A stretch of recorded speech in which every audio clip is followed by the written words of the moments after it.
हम सब किसी न किसी स्कूल में गए हैं, सबका अपना अनुभव है। लेकिन जब मैं वर्ष 1985 में, आप में से कोई उस समय पैदा नहीं हुआ होगा, 1985 में जब मैं देवरिया जनपद में, आपने सुना है देवरिया जनपद का नाम? यूपी के बिहार से लगा हुआ जनपद है, यहाँ से तो काफी दूर है। वहां पे कुशीनगर करके एक सब डिवीजन था उस समय, जो इस समय जिला है। तो कुशीनगर में मैं एसडीएम बन के गया, ज्वाइंट मैजिस्ट्रेट। तो 85 में बोर्ड के एग्जाम चल रहे थे। तो मेरा ड्राइवर जो था जीप का, उसने कहा कि सर आज आप हमारे साथ चलिए, आपको एक नजारा दिखाएंगे। वो बड़ा बढ़िया मजेदार आदमी था। तो मैंने बिना पूछे कहा कि चलो चलते हैं। तो हम लोग एक स्कूल में पहुंचे। जैसे ही मेरी जीप उस स्कूल में पहुंची, लोग खिड़की से कूद कूद के भागने लगे। तो मेरे समझ में नहीं आया, तो एग्जाम चल रहा है, हो क्या रहा है? तो मैंने उससे पूछा ये क्या हो रहा है यार, ये एग्जाम दे रहे हैं, कूद के क्यों जा रहे हैं? बोले सर ये ऐसा है, ये सब लोग नकल कराने आए थे, आपकी जीप देखकर भाग रहे हैं।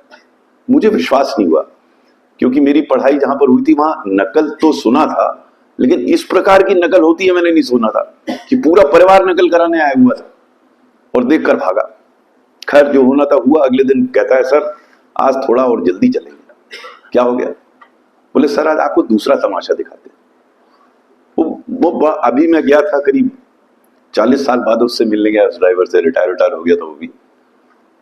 बड़ा मजेदार आदमी। ऐसे लोग मिलते हैं, उनसे सीखने को बहुत मिलता है। मैंने अपने जीवन में बहुत लोगों से सीखा, अपने ड्राइवर से, अपने चपरासी से। और मेरा ये व्यक्तिगत मानना है कि आप हर व्यक्ति से सीख सकते हैं। सीखने की चाह होनी चाहिए, सीखने की कोई उम्र नहीं होती। आज की तारीख में भी मैं सीख रहा हूं। तो जब अगर आपकी सीखने की चाह रहेगी तो आपको जीवन में मजा आता रहेगा, नई नई चीजें दिखेंगी, आप फिर सीखना चाहेंगे हर से। और यही जीवन में आपको एक्साइटेड रखेगा। और जिस दिन आपको समझ में आ गया अरे अब कर लिया जो करना था, निबट गया जो करना था, उस दिन आप बूढ़े हो जाएंगे, जवान होते हुए बूढ़े हो जाएंगे। तो जब दूसरे दिन मैं गया उसके साथ, थोड़ा जल्दी गए, स्कूल पहुंचे तो बड़ी शांति थी। मेरी जीप पहुंचने में कोई ना कूदा ना फांदा। तो मैंने उसका यार यहाँ तो बड़ा बढ़िया एग्जाम चल रहा है। नहीं सर ऐसा नहीं है, अभी अभी पर्चा खुला है सर। वो सामने आम का बाग देख रहे हैं ना, मैंने देखा उधर, वहां कई लोग इकट्ठे बैठे हुए थे। बोले सर वो पर्चे को सॉल्व कर रहे हैं वहां पर, जब सॉल्व कर लेंगे तो आगे यहाँ पे नकल कराएंगे। स्थिति भयावह थी। आपको शायद विश्वास नहीं होगा, एमपी का मुझे आइडिया नहीं, लेकिन बिहार का है मुझे आइडिया। स्कूल ठेके पे लिए जाते थे नकल कराने के लिए, और हर स्टूडेंट से अतिरिक्त पैसा लिया जाता था पास कराने के लिए। तो ऐसी स्कूली शिक्षा में कोई क्या काम करेगा? देखिए आप लोग आए हैं, जरूर कोई कारण रहा होगा कि आप लोग विलंब से आ रहे हैं। मैं थोड़ा सा डाइग्रेस करूंगा, क्योंकि आप लोग आए हैं तो थोड़ा सा चर्चा होनी चाहिए इस बात पर। आप लोग अभी सेवा काल में आए, आगे आप लोग नेताओं को बहुत गाली देंगे, नेता ये नहीं करने देता, नेता वो नहीं करने देता, नेता की वजह से देश हो रहा है। आप ये समझ लीजिए, कोई भी नेता आपसे ये नहीं कहेगा आप अपने ऑफिस लेट जाइए, कोई भी नहीं कहेगा। कोई नेता आपसे नहीं कहेगा मीटिंग में लेट जाइए, कोई नेता ये नहीं कहेगा क्लास में लेट जाइए, लेकिन आप नेता को गाली देते हैं। अगर आप धीरे धीरे समझने लगेंगे कि जो आपके चारों ओर परिस्थितियां हैं वो तो जैसी हैं वैसी हैं, उनका तो आप कुछ नहीं बना सकते ना बिगाड़ सकते हैं। आप अपना बहुत कुछ बना बिगाड़ सकते हैं। और यही सफलता और सफलता का राज है। 38 साल के सेवा काल के अनुभव को बता रहा हूं मैं आपको। आप सफल असफल परिस्थितियों की वजह से नहीं होंगे, आप सफल असफल होंगी जो आप कर रहे हैं उसकी वजह से। क्यों? परिस्थितियां तो सबके पास आती हैं। और ये बात समझ लीजिए, मैं आईएएस अफसर अनुभव बता रहा हूं कि परिस्थितियों पर आपका कोई नियंत्रण नहीं है। वो तो जो है वह है। ट्रैफिक, जैसे अक्सर कोई आता है ना लेट, कहेगा सर ट्रैफिक बहुत था। मैंने कहा आज क्या विचित्र स्थिति थी ट्रैफिक लेट होने की, इस समय तो इतना ट्रैफिक होता ही है। आपको जानकर आश्चर्य होगा कि अपने 38 साल के सेवा काल में मैं किसी भी मीटिंग में लेट नहीं पहुंचा कभी भी। यह आदत की बात है और मुझे गर्व है इस बात का। मैं लेट नहीं पहुंचता, आदत की बात है। अगर 90% लोग समय से किसी जगह पर आ सकते हैं तो बाकी 10% क्यों नहीं आ सकते? इस पे आपको आत्मचिंतन करना पड़ेगा। मैं इसलिए इस बात को कह रहा हूं कि अभी आपकी उम्र है कि आप अपने आप को थोड़ा बहुत परिवर्तित कर सकते हैं। उसके बाद जैसे हमारे ज्वाइंट डायरेक्टर कहते थे, आप हार्ड बॉइल्ड एग बन जाएंगे, उबले हुए अंडे। फिर तो ना आपका ऑमलेट बन सकता है, ना फ्राई बन सकता है। इस उम्र में अगर आप चाहें, चाह बहुत जरूरी है, अगर चाह नहीं होगी तो राह नहीं मिलेगी, आप चाहेंगे ही नहीं, अरे ठीक है आए हैं चलो चले चलते हैं, टहलते घूमते बैठ जाएंगे कहीं जाके। वही सफलता असफलता का राज है। मैं थोड़ा डाइग्रेस इसलिए किया कि मुझे थोड़ा अजीब लगता है कि यंगस्टर्स अगर वो समय से नहीं आ सकते तो फिर कौन आएगा समय से भाई। कोई विशिष्ट बात हो तो बात अलग है, लेकिन इसको आदत मत बनाइए और इसे इग्नोर मत कीजिए। इग्नोर करने से आदत बन जाती है। आप अगर कॉन्शियस होंगे तो अपने आप को ठीक कर ले जाएंगे। अभी एक आध बार हो जाए लेकिन आदत मत बनाइए। तो वापस आता हूं वहां पर एजुकेशन पे। तो मेरा जो शुरू का अनुभव था वो इस प्रकार से था। तो मैंने तह तक जाने की कोशिश की तो मुझे ये बताया गया साहब यहां तो ये व्यवस्था ही है, इसका ज्यादा कुछ हो नहीं सकता। इसके करीब 25-30 साल के बाद मैं पहले कोयला सचिव बना। जब मैं कोयला सचिव बना तो कोयले की स्थिति बड़ी गंभीर थी। 2014 की बता रहा हूं मैं आपको, जब आपने सुना होगा कई सारे स्कैम्स हुए थे। उसके बाद मैं बना सचिव। तो मैंने अपने मित्र को फोन किया, मैंने पूछा कोल सेक्टर कैसा है, तो उसने जवाब तो दिया नहीं। उसने मुझसे प्रश्न कर डाला, गैंग्स ऑफ वासेपुर देखी है क्या? अब आप लोगों को पता नहीं गैंग्स ऑफ वासेपुर आप लोगों में से किसी ने देखी नहीं देखी, वो कोल माफिया के बारे में। खैर मैं कोयले के बारे में आज बात नहीं करूंगा। वो 2 साल ठीक ठाक निबट गए, हम लोगों ने कोयले की समस्या का समाधान कर दिया और उसके बाद मेरा स्थानांतरण हुआ शिक्षा स्कूली शिक्षा सचिव के रूप में। तो मैंने सोचा यार अब ये getting out of dark dungeons of coal mines to bright lights of school education, ये अब तो कुछ लाइट वाइट दिखेगी, कहां अंधेरे में फंसे हुए थे कोयले में। But to my utmost horror, I found that the mafias of school education were much worse than mafias of coal. यानी कि स्कूल के माफिया मैंने पाया कि कहीं ज्यादा गंभीर थे कोल के माफिया से। कोल में माफिया थे लेकिन कोल का माफिया ऊपर था, दिखता था। एजुकेशनल माफिया तो अंडरग्राउंड है, तो दिखता ही नहीं, पता ही नहीं लगता माफिया कैसे काम कर रहा। तो मैंने अपनी पुस्तक में लिखा कुछ प्रकार के माफिया, उनकी चर्चा करना चाहूंगा क्योंकि वो माफिया एक समस्या है जो मैं आपको बताने जा रहा हूं कि मेरे समझने में स्कूली शिक्षा की प्रमुख समस्या क्या थी वो इसके माध्यम से बताऊंगा। मेरा ये मानना था, मैं 20 महीने रहा शिक्षा सचिव, और मेरा ये मानना था कि शिक्षा के दृष्टिकोण से जो शिक्षक होता है, टीचर, वो पिवट होता है। वो ही अगर ठीक हो जाए, मेरा मानना है, हो सकता है गलत हो, तो शिक्षा काफी हद तक सुधर जाएगी। अब यूपी का मैं बता सकता हूं, मुझे अनुभव ज्यादा यूपी का है, एमपी का भी है थोड़ा बहुत, ज्यादा नहीं है। जो सबसे बड़ा माफिया इस देश में है वो है बीएड और डीएलएड कॉलेजेस का, जहां बच्चों को शिक्षा दी जाती है इससे पूर्व कि वो शिक्षक बने। वो क्वालिफिकेशन आवश्यक है उसको शिक्षक बनने के लिए।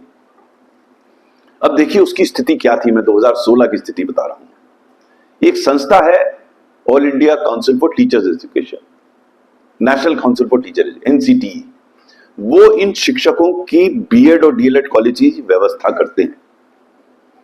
तो उसके चेयरमैन एक बड़े वरिष्ठ सीनियर आईएएस अफसर थे, मैंने नया नया ज्वाइन किया था। एक दिन आए मुझसे, कहते हैं सर इसमें बड़े फर्जी बीएड और डीएलएड कॉलेज हैं। मुझे बहुत आइडिया नहीं था तब। उसने कहा कि हम लोगों का जो रफ एस्टिमेट है उसके हिसाब से 16,000 बीएड और डीएलएड कॉलेज हैं इस देश में, उसमें से 4,000 ऐसे हैं जो हैं ही नहीं, या एक कमरे में हैं, 2 कमरे में, और वो डिग्री थमा देते हैं लोगों को। उसने कहा इस बात, मुझे तो विश्वास नहीं। तो उसने कहा कि सर हम ऐसा कर रहे हैं कि इन लोगों से हम एक एफिडेविट मांग रहे हैं। एफिडेविट क्यों? जो हम सूचना मांग रहे हैं, गलत सूचना देंगे तो आप लोगों को धीरे धीरे जानकारी हो जाएगी। एफिडेविट में अगर गलत सूचना देगा तो क्रिमिनल केस हो सकता है। सादे कागज पे लीजिएगा तो गलत देगा, आप प्रशासनिक कार्रवाई कर देंगे कि आपने क्यों गलत सूचना दी। एफिडेविट में गलत इंफॉर्मेशन देगा तो उसके अगेंस्ट क्रिमिनल एक्शन हो सकता है। तो उसने मुझसे सुझाव दिया कि सर मेरा ये विचार है कि इन 16,000 जो कॉलेज हैं इनको हम सूचना मांगे एफिडेविट पर, और उनसे मांगे कि आपकी चौहद्दी क्या है, कहाँ ज्योग्राफिकल एरिया क्या है, आपके यहाँ कौन कौन पढ़ा, तो उनका नाम लिखिए। तो लिखेंगे, अगर गलत सूचना देंगे तो हम एक्शन लेंगे। तो मैंने कहा ठीक है यार, तुमसे मांग लो। तो उसने इन 20,000 लोगों को नोटिस जारी किया। अब देखिए उसके बाद कितना बवाल होता है। ये इतने पावरफुल लोग हैं, आप लोग जब फील्ड में जाएंगे तो धीरे धीरे आपको भी मालूम पड़ेगा, सब राजनीतिक दृष्टिकोण से कनेक्टेड है। इनको कोई छूता नहीं था तभी इतने दिन से माफिया। माफिया होता क्या है? माफिया वो है, इतना पावरफुल है कि उनको छूने का प्रयास नहीं करता, और राजनीतिक दृष्टि बड़े सुदृढ़ थे। लेकिन मैं थोड़ा डाइग्रेस करके आपको बता रहा हूं। अपने कार्यकाल में, तब तक मुझे करीब 35-36 साल हो गए थे सेवा में, मुझे समझ में आ गया था कि कोई भी कार्य करने के लिए या कोई भी आइडिया राष्ट्रीय स्तर पर या राज्य स्तर पर उसको क्रियान्वित करने के लिए उसका पॉलिटिकल एक्सेप्टेबिलिटी जरूरी है। यानी कि जो पॉलिटिशियन है, टॉप डिसीजन मेकर, वो अगर आपकी बात से सहमत नहीं होगा तो कोई भी आइडिया आपसे अच्छा हो आप इंप्लीमेंट नहीं कर सकते। आपके दृष्टिकोण से जब आप जिले में कार्य करेंगे या अपने तहसील में काम करेंगे, जो भी आपका बॉस है, अगर आपकी बात वो नहीं समझता है तो आपके पास रख रही आप आइडिया बनेगा ही नहीं। तो आपको अपने को इस प्रकार से परिपक्व करना है, इस प्रकार से आपको अपनों को तैयार करना है कि आप अपनी बात इस प्रकार से प्रस्तुत कर ले जाएं कि जो भी व्यक्ति आपको सुन रहा है वो आपकी बात मान ले। इसके लिए अभ्यास की जरूरत होती है। जो आप मुझे हिंदी बोलते हुए सुन रहे हैं आज, जब मैंने कक्षा 12 पास की थी तो उसके बाद ना तो मैं 5 सेंटेंस अंग्रेजी के बोल पाता था ना हिंदी के ठीक से बोल, बहुत अभ्यास किया और वो अभ्यास निरंतर जारी रहा सेवा में आने के बाद। जैसा मैंने कहा, मैं सीखना बंद नहीं किया, मैंने सीखा तो धीरे धीरे वो प्रवाह आया, धीरे धीरे वो तरीका आया कि किस व्यक्ति को कब कैसे अपनी बात कहें जिससे वो मेरी बात मान ले। बहुत महत्वपूर्ण है। और मैंने एक फॉर्म बनाया जो कि अपनी अंतिम पुस्तक में मैंने लिखा है। मैंने कहा it is easy to have an idea. आप सड़क पे निकल जाइए, हर के पास कोई ना कोई आइडिया लिए रहेगा। जिससे पूछिए ऐसा करना चाहिए, कोविड में क्या करना चाहिए था, वो बता देगा सरकार ने गलत किया, ऐसे करना चाहिए। हर को आइडिया है, लेकिन आइडिया से काम नहीं होता। काम से काम होता है, आपको करना पड़ेगा, उसे क्रियान्वित करना पड़ेगा। किसी भी आइडिया को करने के लिए, for any idea to fructify and sustain, it has to be politically acceptable, socially desirable, technologically feasible, financially viable, administratively doable, judicially tenable, emotionally relatable और एनवायरमेंटली सस्टेनेबल। अब मैं इस पे विस्तार से नहीं जाऊंगा, वो पुस्तक में है। आज की ये चर्चा भी इस पर नहीं है, आज की चर्चा एजुकेशन पे, तो हम सिर्फ पॉलिटिकल एक्सेप्टेबिलिटी पे आज थोड़ी सी चर्चा करेंगे। पॉलिटिकल एक्सेप्टेबिलिटी का मतलब पॉलिटिशियन एक्सेप्टेबिलिटी नहीं है, जो भी निर्णय लेने के लिए जिसको अधिकार है वो आपसे सहमत होना चाहिए, वरना सब बेकार, वरना आइडिया बताते रहिए। मैं थोड़ा सा डाइग्रेस करके आपको इसलिए बता रहा हूं कि अपने सेवा काल में मैंने धीरे धीरे सीखा कि अपनी बात को कैसे मनवाया जाए। आप में से ही सॉरी, आप में से भी कई लोग होंगे, आप देखते होंगे इनकी बात ये मान लेता, मेरी नहीं मानता। क्यों? क्योंकि उनका प्रस्तुतिकरण का तरीका ऐसा है कि जो सुन रहा है, एक तो उनको सुन रहा है। कई बार ऐसा होता है, आप में से कई लोग यहां बैठे होंगे, सोच कहीं और रहे होंगे, इसका मतलब बैठे तो हैं लेकिन सुन नहीं रहे हैं। तो कैसे आप बोले जिससे आप बोल रहे हैं वो आपको सुन रहा हो, दूसरा वो आपको समझ रहा हो, वो आपसे सहमति करे। अगर ये नहीं होगा तो आपकी बात आगे बढ़ेगी कैसे? जिस व्यक्ति को निर्णय लेना है उसको वो बात समझ में तो आनी चाहिए, उसको ये भी समझ में आना चाहिए कि मेरी बात मान लेने से वो पहली बात उसका कोई नुकसान नहीं होगा और हो सकता है कुछ फायदा हो जाए। ये चीजें आपको अपने व्यक्तित्व को बनाने के लिए महत्वपूर्ण है और ये आप कर सकते हैं। और जिस उम्र में आप हैं उसमें तो निश्चित कर सकते हैं, लेकिन उसके लिए भी प्रयास करना पड़ेगा। आप क्लास में विलंब से आएंगे तो प्रयास नहीं हो पाएगा। इसके लिए आपको अपने आप को डिसिप्लिन करना पड़ेगा। मैं इसलिए उदाहरण दे रहा हूं कि मैं बहुत बड़ा लंबा चौड़ा भाषण देकर चला जाऊंगा, आप कहेंगे हाँ ये ठीक है, ये तो ये हुआ। मैं आपको बताना, साथ साथ ये भी बताना चाहता हूं कि आप क्या कर सकते हैं। ये संभव है। कई लोग वाक्पटु होते हैं, अच्छी बात अपनी धड़ाधड़ बोल लेते हैं, कई लोग बोलने में झिझकते हैं, कई लोग चाहते हैं बोलना लेकिन उनकी शब्दावली पर वो उनको जोर नहीं है, वो सही शब्द का चयन नहीं कर पाते अपनी बात कहने के लिए। ये सब अभ्यास से आता है, सब हर व्यक्ति कर सकता है, लेकिन अभ्यास करना होगा, विलंब से अभ्यास नहीं होगा। समय निकल गया तो वापस थोड़ी ना आएगा, आपको करना पड़ेगा अभ्यास। मैं बताने का उद्देश्य ये है कि मैंने कई महत्वपूर्ण लोगों के साथ काम किया। मैं कल्याण सिंह जी का सचिव था, मायावती जी का विशेष सचिव था, अलग अलग पार्टी के थे, बिल्कुल एकदम। मायावती जी के साथ मैं इसलिए उदाहरण दे रहा हूं कि ऐसे भी प्रकरण आएंगे जहां आपके बॉस ऐसे हैं कि वो किसी की सुनते ही नहीं है। मिलेंगे आपको ऐसे बॉस, वो अपने को ही सब कुछ समझते हैं। अब आप बॉस का कुछ बना बिगाड़ नहीं सकते। देखिए कई बार सोचते हैं आप गाली दे सकते हैं बॉस को, लेकिन गाली देने से भी आपका कुछ बनेगा तो है नहीं। आपको तो अपना काम कराना है ना, तो कैसे कराना है। मायावती जी जब मुख्यमंत्री थी तो वो क्या करती थी, मीटिंग में डीएम्स को सस्पेंड कर देती। मीटिंग चल रही है उसी में डीएम को सस्पेंड कर दिया, कमिश्नर को सस्पेंड कर दिया। ये पहले कभी नहीं हुआ प्रदेश में, वो कर देती थी। तो एक डीएम को उन्होंने सस्पेंड कर दिया। वो डीएम, मैं उस समय विशेष सचिव था मुख्यमंत्री कार्यालय में, तो रोता हुआ है मेरे पास, कहता है सर मेरी तो कोई गलती नहीं थी, मुझे सस्पेंड कर दिया। उसने पूरा प्रकरण बताया तो वाकई उसकी कोई गलती नहीं थी। अब उसका सस्पेंशन रिवोक कैसे कराया जाए, ये उद्देश्य था। तो हम लोगों ने तब तक ये परीक्षण कर लिया था मायावती जी का कि दिन में सबसे प्रसन्न कब रहती हैं। देखिए आप लोग हंस रहे हैं ना, ये बहुत महत्वपूर्ण चीज है। हर आदमी का मूड होता है, वो अपनी बीवी से लड़के आया, आप जाके काम करें कहेंगे तो वो आपसे भी लड़ जाएगा। आपको तो मूड दे, आपने काम कराना है ना। तो हम लोगों ने पाया कि सुबह के टाइम पे जब वो ब्रेकफास्ट करती हैं, सोफे पे पालती मार के बैठती थी और ब्रेकफास्ट करती थी, उस समय सबसे प्रसन्न रहती थी। हर दिन हम लोग की डे अफसर होते थे, ड्यूटी लगती थी, तो सबका ये मत था यार सुबह के टाइम पे बड़ा प्रसन्न है। अब कारण कुछ भी रहा हो लेकिन रहती थी मस्त। तो हम लोग जितने काम कराने होते थे सुबह कराते थे। देखिए आपको अपने बॉस को समझना पड़ेगा कि वो कब अच्छे मूड में होते हैं। मैं तो सबको बहुत तोलता था कि अच्छा इससे काम कराना तो कैसे कराना, क्योंकि बॉटम लाइन क्या है, बॉटम लाइन में मुझे अपनी लड़की की शादी थोड़ी ना करानी है उनके, मुझे अपना काम कराना है भाई। हम काम कैसे कराएं, ये है ना उद्देश्य।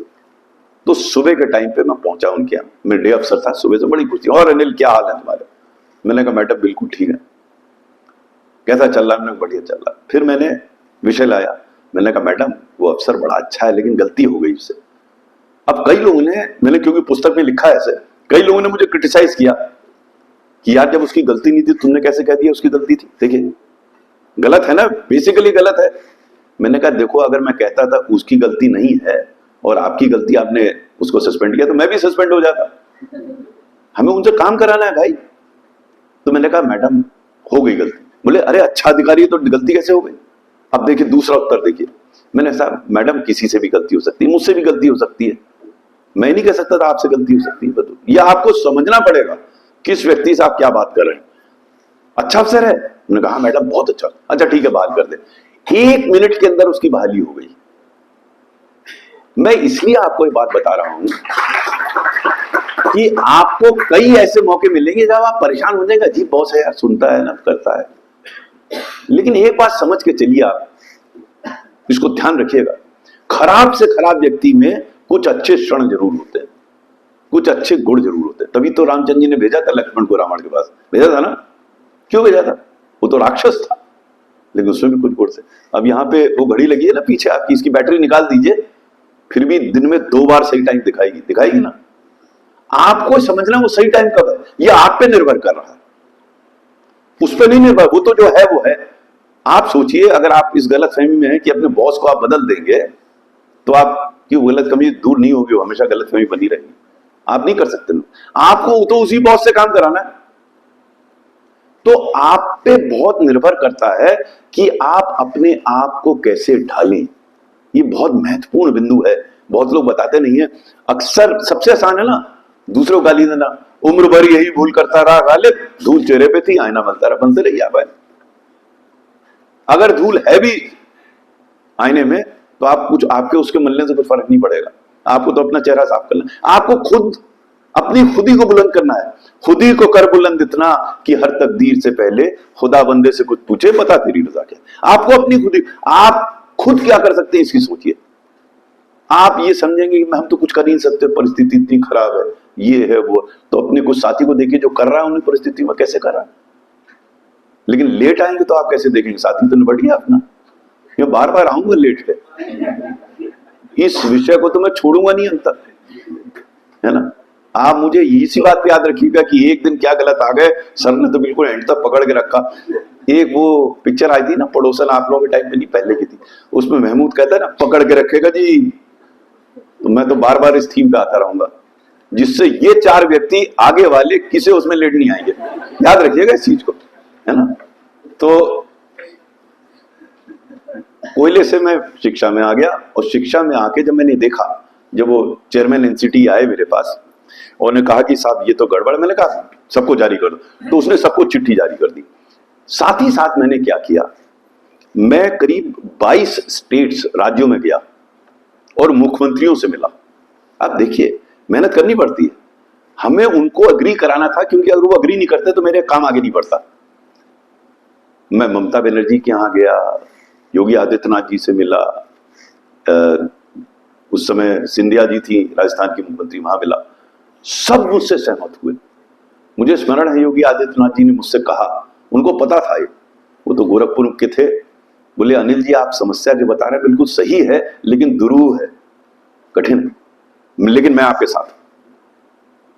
ममता बनर्जी मेरे साथ, योगी आदित्यनाथ। उस दिन मजाक में मैं कहता था आज मैं चुनाव पे खड़ा हो जाऊं तो मुख्यमंत्री तो मुझे वोट नहीं देंगे, तो वो सब सहमत हो गए, तो इसने नोटिस जारी कर दिया। आप देखिए बदमाश तो बदमाश है, वो सबसे बड़ा माफिया है इस देश का।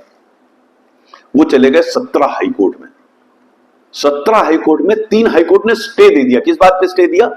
कि सूचना आप नहीं ले सकते।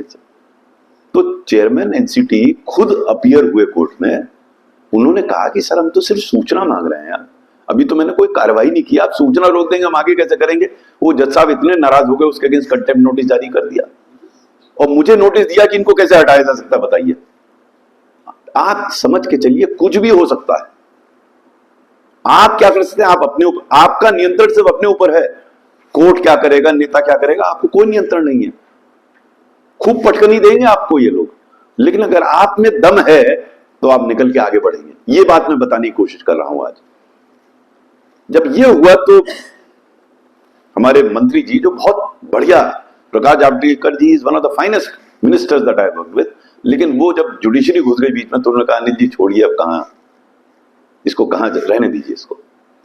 तो जो चेयरमैन एनसीटी थे वो बड़े अपसेट हुए, उन्होंने रिजाइन कर दिया ऐसे। देखिए सामान्य रूप से वो ऐसे रिजाइन नहीं करता, उन्होंने कर दिया। मेरे लिए वो मेरी हार थी कि मैं उनको समझा नहीं पाया। मैंने समझाने की कोशिश की, अरे होता रहता है जीवन में, कुछ सफलताएं कुछ असफलताएं, नहीं हुआ कोई बात नहीं, लेकिन वो माने नहीं, उन्होंने रिजाइन कर दिया। तो ये इतना बड़ा माफिया था।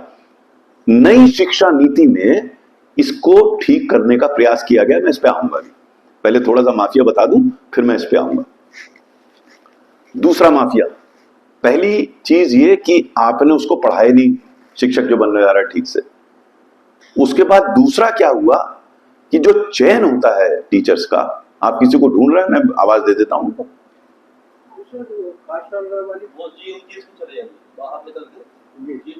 अच्छा, आप समझे, हमारी तरफ लखनऊ में एक जगह है हजरतगंज, वहां लोग टहलने आते हैं ऐसे कभी कभी, तो हम समझे आप ऐसे टहलने आ गए। हमने कहा यहाँ तो कुछ बिक बिक रहा नहीं है, चलिए। तो ये होता है कि कभी कभी आपको महसूस होगा कि मैंने पूरी कोशिश की लेकिन हुआ नहीं, है ना। अभी भी होता होगा कि हमने इतने प्रयास किया और हम इस एग्जाम में क्वालिफाई नहीं किए, यहां नहीं किए, होता है ना। देखिए हम लोगों को सबको गर्व है कि हम भारतीय हैं, और यहां हम अक्सर कहते हैं कर्मण्येवाधिकारस्ते मा फलेषु कदाचन, लेकिन विश्वास नहीं करते उस पर। अगर विश्वास करते तो परेशान क्यों होते फिर रिजल्ट के लिए? आपको तो पता होना चाहिए कि रिजल्ट पे तो आपको कोई इख्तियार है ही नहीं, फिर भी परेशान हो जाते हैं। और अगर नहीं हो रहा तो उसमें कोई ना कोई अच्छी चीज नहीं है, ऊपर वाला सब बना के ठीक ठाक रखता है। आपका अधिकार अपने कर्म पर है। ये कई लोग कहते हैं, मेरी मां मुझसे कहती, जब मैं छोटा था तो मैं कक्षा 7 तक मैंने कोई मेडल, कोई सर्टिफिकेट, कोई ट्रॉफी नहीं जीती। मैं बड़ा फ्रस्ट्रेटेड रहता था। मेरी मां मुझसे कहती थी अरे तुम्हारा समय आएगा तुम करो, और तब इन शब्दों का इस्तेमाल करती थी, कर्मण्येवाधिकारस्ते, जो मुझे एक शब्द नहीं समझ में आता था क्या कह रही है। बाद में जीवन में समझ में आया, धीरे धीरे जब पिटे, उठे, खड़े हुए, आगे बढ़े, सक्सेसफुल हुए, फेलियर हुआ, तब मुझे समझ में आया इस सक्सेस फेलियर पर तो मेरा अख्तियार ही नहीं, कोई अख्तियार नहीं। अगर मुझे कोई कंट्रोल है तो इस क्षण पे है, सिर्फ जो इस समय का क्षण है। उस क्षण में आप लेट भी आ सकते हैं क्लास, समय से भी आ सकते हैं। क्षण का प्रयोग करने का अधिकार आपको है। उस क्षण का कैसे प्रयोग करें आप, ये किसी को नहीं, सिर्फ उस पर कंट्रोल है। देखिए मजे की बात क्या है, लोग इतना समय बर्बाद करते हैं बीते हुए पल पे, निपट गया। आजकल तो राष्ट्रीय पास टाइम है ना, हर कबर खोदी जा रही है, पूरा पास्ट खोद रहे हैं।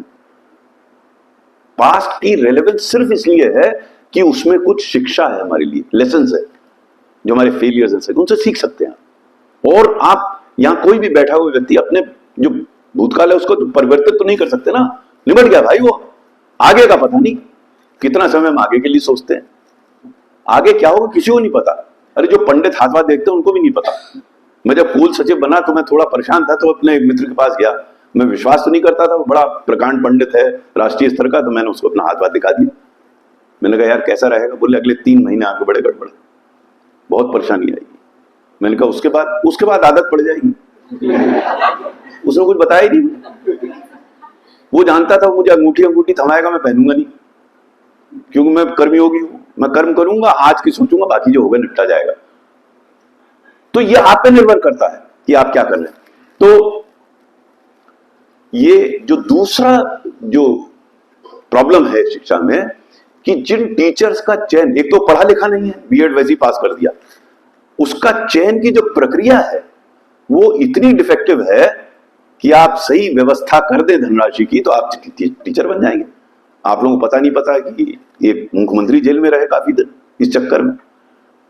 तो दूसरा वो बड़ा माफिया है जो टीचर्स का एग्जामिनेशन होता है, इसका भी एजुकेशन पॉलिसी में कुछ व्यवस्था की गई है। कुछ समस्याओं की समस्या समाधान है, कुछ का नहीं है। तो ये दूसरा माफिया है। तीसरा माफिया क्या है? तीसरा माफिया है, माफिया तो कई है, मैं 3-4 ही बता रहा हूं आपको। एक है पब्लिकेशन माफिया। पब्लिकेशन माफिया क्या है, वो भी जब मैं सचिव था तब मैंने देखा कि एनसीईआरटी की पुस्तकें छापते हैं जो कि सामान्य रूप से जो अन्य पुस्तकें आती हैं उससे 1/3 या आधे दाम की होती है। लेकिन होता क्या था कि एनसीईआरटी की पुस्तकें विलंब से आती थी, तो सेशन शुरू हो गया, तो प्राइवेट वाले जितने थे वो अपनी पुस्तकें थमा देते थे। जो सिर्फ 20,000 कॉलेज जो सीबीएसई एफिलिएटेड थे, उसका एक कैलकुलेशन मैंने किया, उसमें जो एनसीईआरटी की पुस्तकें आती थी और जो प्राइवेट सेक्टर की पुस्तकें आती थी, उसमें जो धनराशि का अंतर था वो प्रति वर्ष 3,500 करोड़ का था। अब आप देखिए, समय से आ जाए एनसीईआरटी की पुस्तक तो उसका तो किताब ही नहीं बिकेगी। तो मैंने क्या किया, मुझे तब तक संख्या धनराशि तो नहीं पता थी, मुझे पता था कि इसमें कुछ गड़बड़ है, तो मैंने एनसीईआरटी वालों को बहुत प्रेस किया और उस वर्ष समय से पुस्तकें आ गई। अब आप देखिए उसका नुकसान क्या हुआ। प्राइवेट सेक्टर वालों ने तो छाप के रखी हुई थी कि नहीं आएगी बिकेंगी, अब उनकी रखी रह गई किताबें। उनका पूरा डेलीगेशन मिलने में आया कि साहब आपने हमारा बड़ा नुकसान करा दिया। अब देखिए ये भी अजीब विडंबना है ना, आप गलत काम करो, उसका कोई सही कर दे तो कहेगा हमारा गलत काम की वजह से हमारा नुकसान हो गया। फिर जैसे भी होना था मैंने उनको समझाया, मुझे अब पता नहीं उसकी व्यवस्था क्या है। तो ये पब्लिकेशन माफिया है। तो इस प्रकार के कई माफिया हैं। नई शिक्षा नीति में कई समस्याओं के समाधान का प्रयास किया गया है। अब मैं थोड़ा संक्षिप्त में आपको बताना चाहूंगा कि नई शिक्षा नीति में कौन से महत्वपूर्ण बिंदु हैं स्कूली शिक्षा के लिए और उससे स्कूली शिक्षा का सुधार कैसे हो सकता है। मेरे विचार से शायद ही ऐसा कोई डॉक्यूमेंट है विश्व में जो इतना सही तरीके से किसी समस्या के बारे में चर्चा करता है। बहुत ही बढ़िया डॉक्यूमेंट है नेशनल एजुकेशन पॉलिसी का, और उसके जो प्रमुख बिंदु हैं उस पर मैं थोड़ा सा प्रकाश डालना चाहूंगा। मुझे बोलना तो 1 बजे तक था, लेकिन मुझे एक आवश्यक कार्य से जाना है, इसलिए मैं अपना वक्तव्य कोशिश करूंगा 12:10 पे खत्म कर दूं, 12, सवा 12, जिससे 15-20 मिनट आप लोगों से आपके जो प्रश्न हैं आप लोगों से चर्चा कर सकूं। ठीक है ना? वो थोड़ा 10 मिनट आगे है, मैं कोशिश करूंगा कि आपको 15-20 मिनट का चर्चा हो सके। अब आते हैं हम शिक्षा नीति पर क्या है। देखिए, सबसे मेरे विचार से जो महत्वपूर्ण बिंदु शिक्षा के दृष्टिकोण से है कि पहली बार राष्ट्रीय स्तर पर इस बात को माना गया कि बच्चे की शिक्षा कक्षा 1 से पहले होनी चाहिए। ये बहुत अनुसंधान हुए हैं पूरे विश्व में, और उन अनुसंधानों के बाद ये निष्कर्ष पे पहुंचे रिसर्चर्स कि बच्चे का जो मस्तिष्क है वो पहले 6-7 वर्ष में 80% बन जाता है, उसके बाद सिर्फ 20% उस पर परिवर्तन होता है। ये मुझे भी नहीं पता था, ये मैं जब शिक्षा सचिव बना तब मैंने समझा इस बात को। इसलिए यह आवश्यक है कि बच्चे को कक्षा 1 से पहले भी ट्रीट किया जाए, शिक्षा उसको दें या ना दें, लेकिन उसको अटेंड किया जाए बच्चे को। अब ये अटेंड जो होता था पहले बच्चा, वो आंगनवाड़ी सेंटर्स में होता था, वहां ज्यादा पोषण थोड़ा बहुत होता था, कोई स्पेशलाइज्ड उसको टीचिंग नहीं होती थी। ये शिक्षा नीति ने इसको रिकॉग्नाइज किया और कहा कि प्री स्कूल एजुकेशन अनिवार्य होनी चाहिए और आवश्यक होनी चाहिए। यानी कि आप 6 साल के आगे तो बच्चे को 5 साल के आगे पढ़ाते हैं, उससे पहले बच्चे को आप कोई खास चीज बताते नहीं है, घर पे जो सीख लिया अन्यथा सीख लिया। शिक्षा नीति का सही मानना यह है कि इस अवस्था से पहले भी उसको हम ट्रेन करें बच्चे को। ये बहुत अच्छा है। अब इसको कैसे किया जाएगा ये समस्या का प्रश्न है। वही मैंने जैसे शुरू में कहा कि आइडिया देने में क्या जरा आइडिया दे दीजिए आप। मुझे याद है डॉक्टर कस्तूरी रंगन जब मुझसे मिलने आए, उस समय मैं शिक्षा सचिव था। डॉक्टर कस्तूरी रंगन अध्यक्ष थे उस समिति के जो शिक्षा नीति बना रही थी। मिलने आए तो उन्होंने मेरी राय मांगी। मैंने उनसे मजाक में कहा कि आप क्यों अपना टाइम वेस्ट कर रहे हैं। तो उन्होंने अचंभित हुए, क्या मतलब, आप ही ने बनाई है समिति। मैंने कहा देखिए, आप बढ़िया सी नीति बना देंगे लेकिन ये नहीं बताएंगे उस नीति में जो कहा गया उसका क्रियान्वयन कैसे होगा, क्योंकि असली समस्या क्रियान्वयन की है इस देश में। आप लोग भी अनुभव करेंगे फील्ड में कि ऊपर से दिल्ली से या भोपाल से पॉलिसी बन के आ गई, अब आपको लल्ला दे दिया, आपको समझ में नहीं आ रहा कहां संभालें क्या करें, क्योंकि जो प्रोडक्शन हुआ है वो बिना आपसे संपर्क किए हुए, आपसे बातचीत किए बना दिया। अब आपसे किया है इंप्लीमेंट कर दीजिए आप। ये होता है सर। शिक्षा नीति में भी ऐसी कुछ समस्याएं। आइडियाज बहुत बढ़िया, मैं कुछ और आइडियाज भी बताऊंगा आपको, लेकिन उनके इम्प्लीमेंटेशन के बारे में तो मैंने डॉक्टर कस्तूरी रंगन से कहा कि नीति आप बनाइए, कोई मुझे आपत्ति नहीं है, खूब बढ़िया नीति बनाइए, लेकिन इसके साथ साथ एक्शन प्लान जरूर बनाइए जिसमें आप स्पष्ट निर्धारित कीजिए क्या किया जाना है, कैसे किया जाना है, कौन करेगा, कब तक करेगा। क्योंकि जब आप इसकी चर्चा करेंगे तब आपको समझ में आएगा कि जो आपने बढ़िया सा आइडिया दिया है इसके क्रियान्वयन में क्या कठिनाइयां आएंगी। क्योंकि अगर आपने कठिनाइयां नहीं समझी तो फिर एक नीति बन के रह जाएगी। जैसे सरकार में होता है, नीतियां बड़ी बढ़िया बन जाती है, क्रियान्वयन नहीं होता। तो आपको उसके क्रियान्वयन के दृष्टिकोण से उस नीति को देखा जाना आवश्यक होगा, या आप करिएगा। दुख का विषय है कि इस बात पे जो बल दिया जाना चाहिए, जिस प्रकार से क्रियान्वयन का एक योजना होनी चाहिए, वो उस नीति के साथ नहीं है। तो जो मैं आइडियाज अभी नीति के डिस्कस करूंगा उसमें मैं बताऊंगा कि इसके क्रियान्वयन में समस्याएं कहां कहां ऑलरेडी आ रही हैं, क्योंकि ये नीति तो 2020 में घोषित हो गई थी। मैं जब राज्यों से चर्चा करता हूं तो राज्य बड़े परेशान हैं कि इसको कैसे इंप्लीमेंट करें, क्योंकि जिसने नीति बनाई उसमें ना तो कोई उस नीति की जो समिति थी, ना कोई प्रिंसिपल था, ना कोई टीचर था, तो उनको पता ही नहीं था। एक्सपर्ट्स थे। एक्सपर्ट्स तो आइडिया दे देंगे ना। जो एक्चुअल एक्शन मैं आप लोगों से इसलिए बता रहा हूं कि आप जिस स्तर पे काम करेंगे, आप फील्ड पे होंगे, आप देखेंगे फील्ड की व्यवस्था क्या है। मैं जब सचिव था तो मैं तो बहुत बात करता था, लोएस्ट लेवल पे जाके बात करता था, ये जानकारी करने के लिए कि वहां की व्यवस्था क्या है। और उस विस्तार चर्चा के उपरांत ही मैं कोई नीति बनाता था। तो बाय गॉड्स ग्रेस जो नीति बनती थी वो क्रियान्वित होती थी, क्योंकि लोगों को पता था ऐसा होना है। मेरे विचार से शायद शिक्षा नीति में ये नहीं हो पाया। तो एक तो बड़ी अच्छी बात यह थी कि प्री स्कूल थी।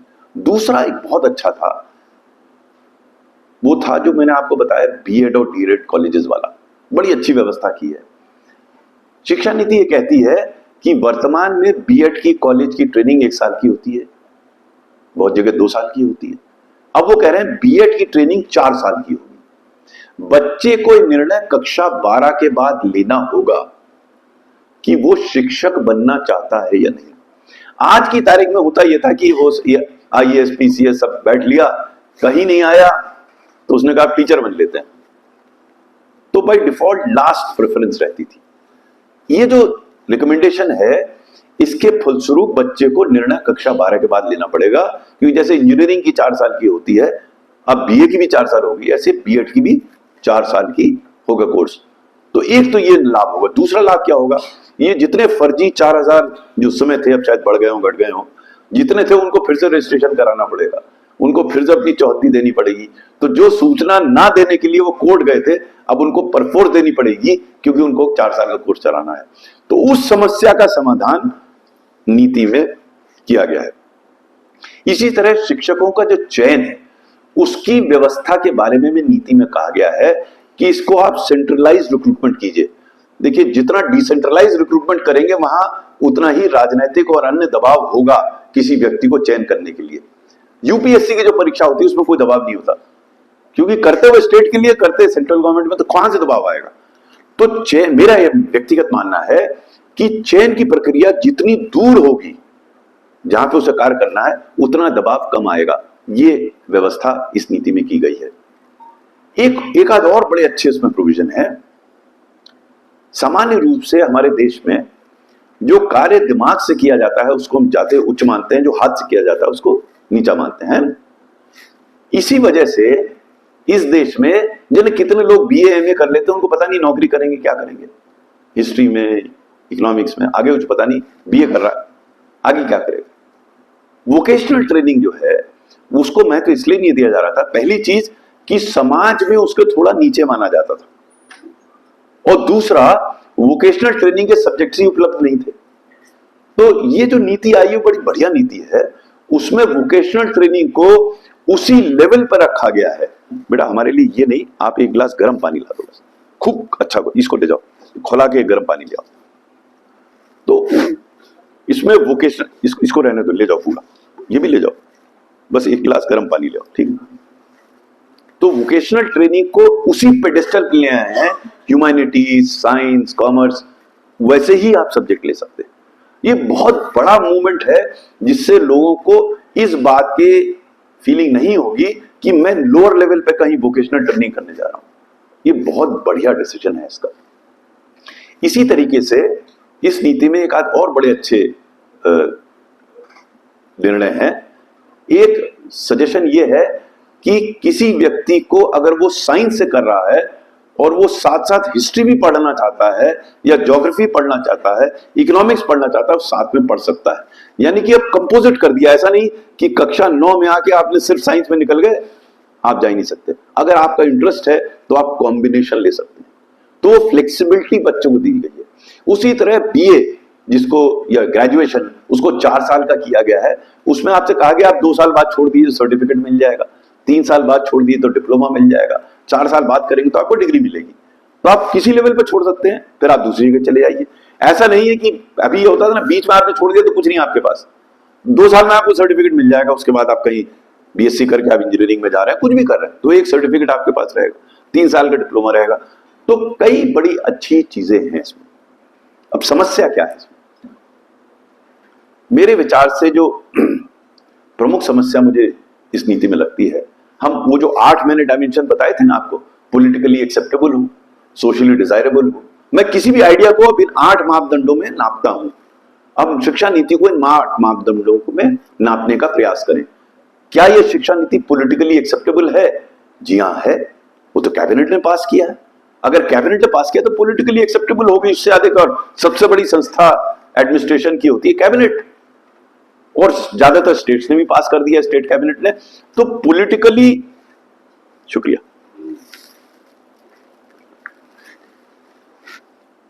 ये पॉलिटिकली एक्सेप्टेबल है, उसमें कोई मत नहीं है। हां, कुछ राज्यों ने राजनीतिक दृष्टिकोण से कहा ये तो केंद्र की है,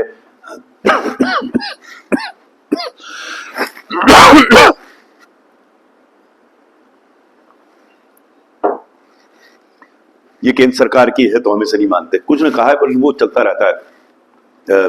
इस राजनीतिक व्यवस्था में सब चलता रहे, कुछ राज्य नहीं माने, बट सामान्य रूप से ज्यादातर राज्यों में अपना लिया है। केंद्र ने तो कैबिनेट में पास किया, तभी नीति घोषणा हुई 2020 में। तो राजनीतिक दृष्टिकोण से एक्सेप्टेबल है।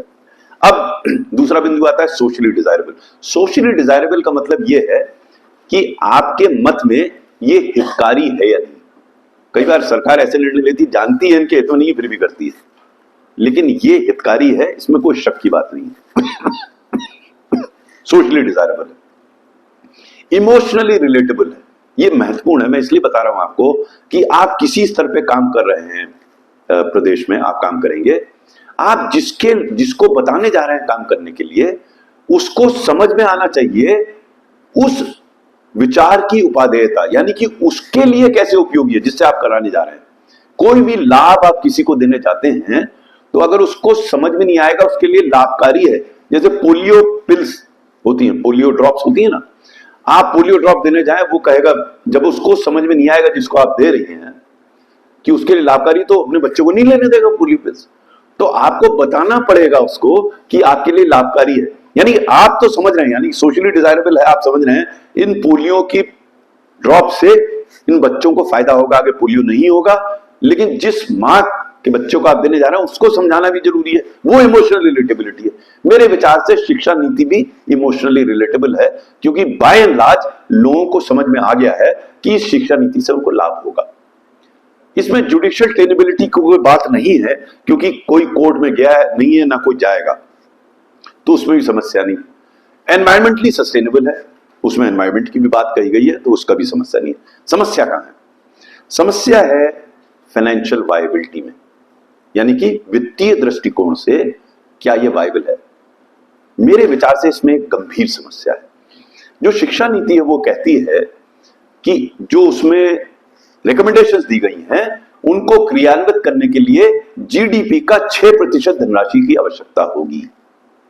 आपको जानकर आश्चर्य होगा कि इंडिपेंडेंस से अब तक अधिकतम धनराशि जो एलोकेट की गई है वो 3.1% है, तो 6% कहां से हो जाएगी? यही बात मैंने कस्तूरी रंगन साहब को समझाने का प्रयास किया था कि आप बहुत बड़ी बड़ी बातें कर देंगे और ये नहीं बताएंगे कि पैसा कहां से आएगा। अब ये आपका काम तो है नहीं कि आपने इसका एजुकेशन पॉलिसी का लल्ला सरकार को दे दिया और आप पतली गली से निकल लिए।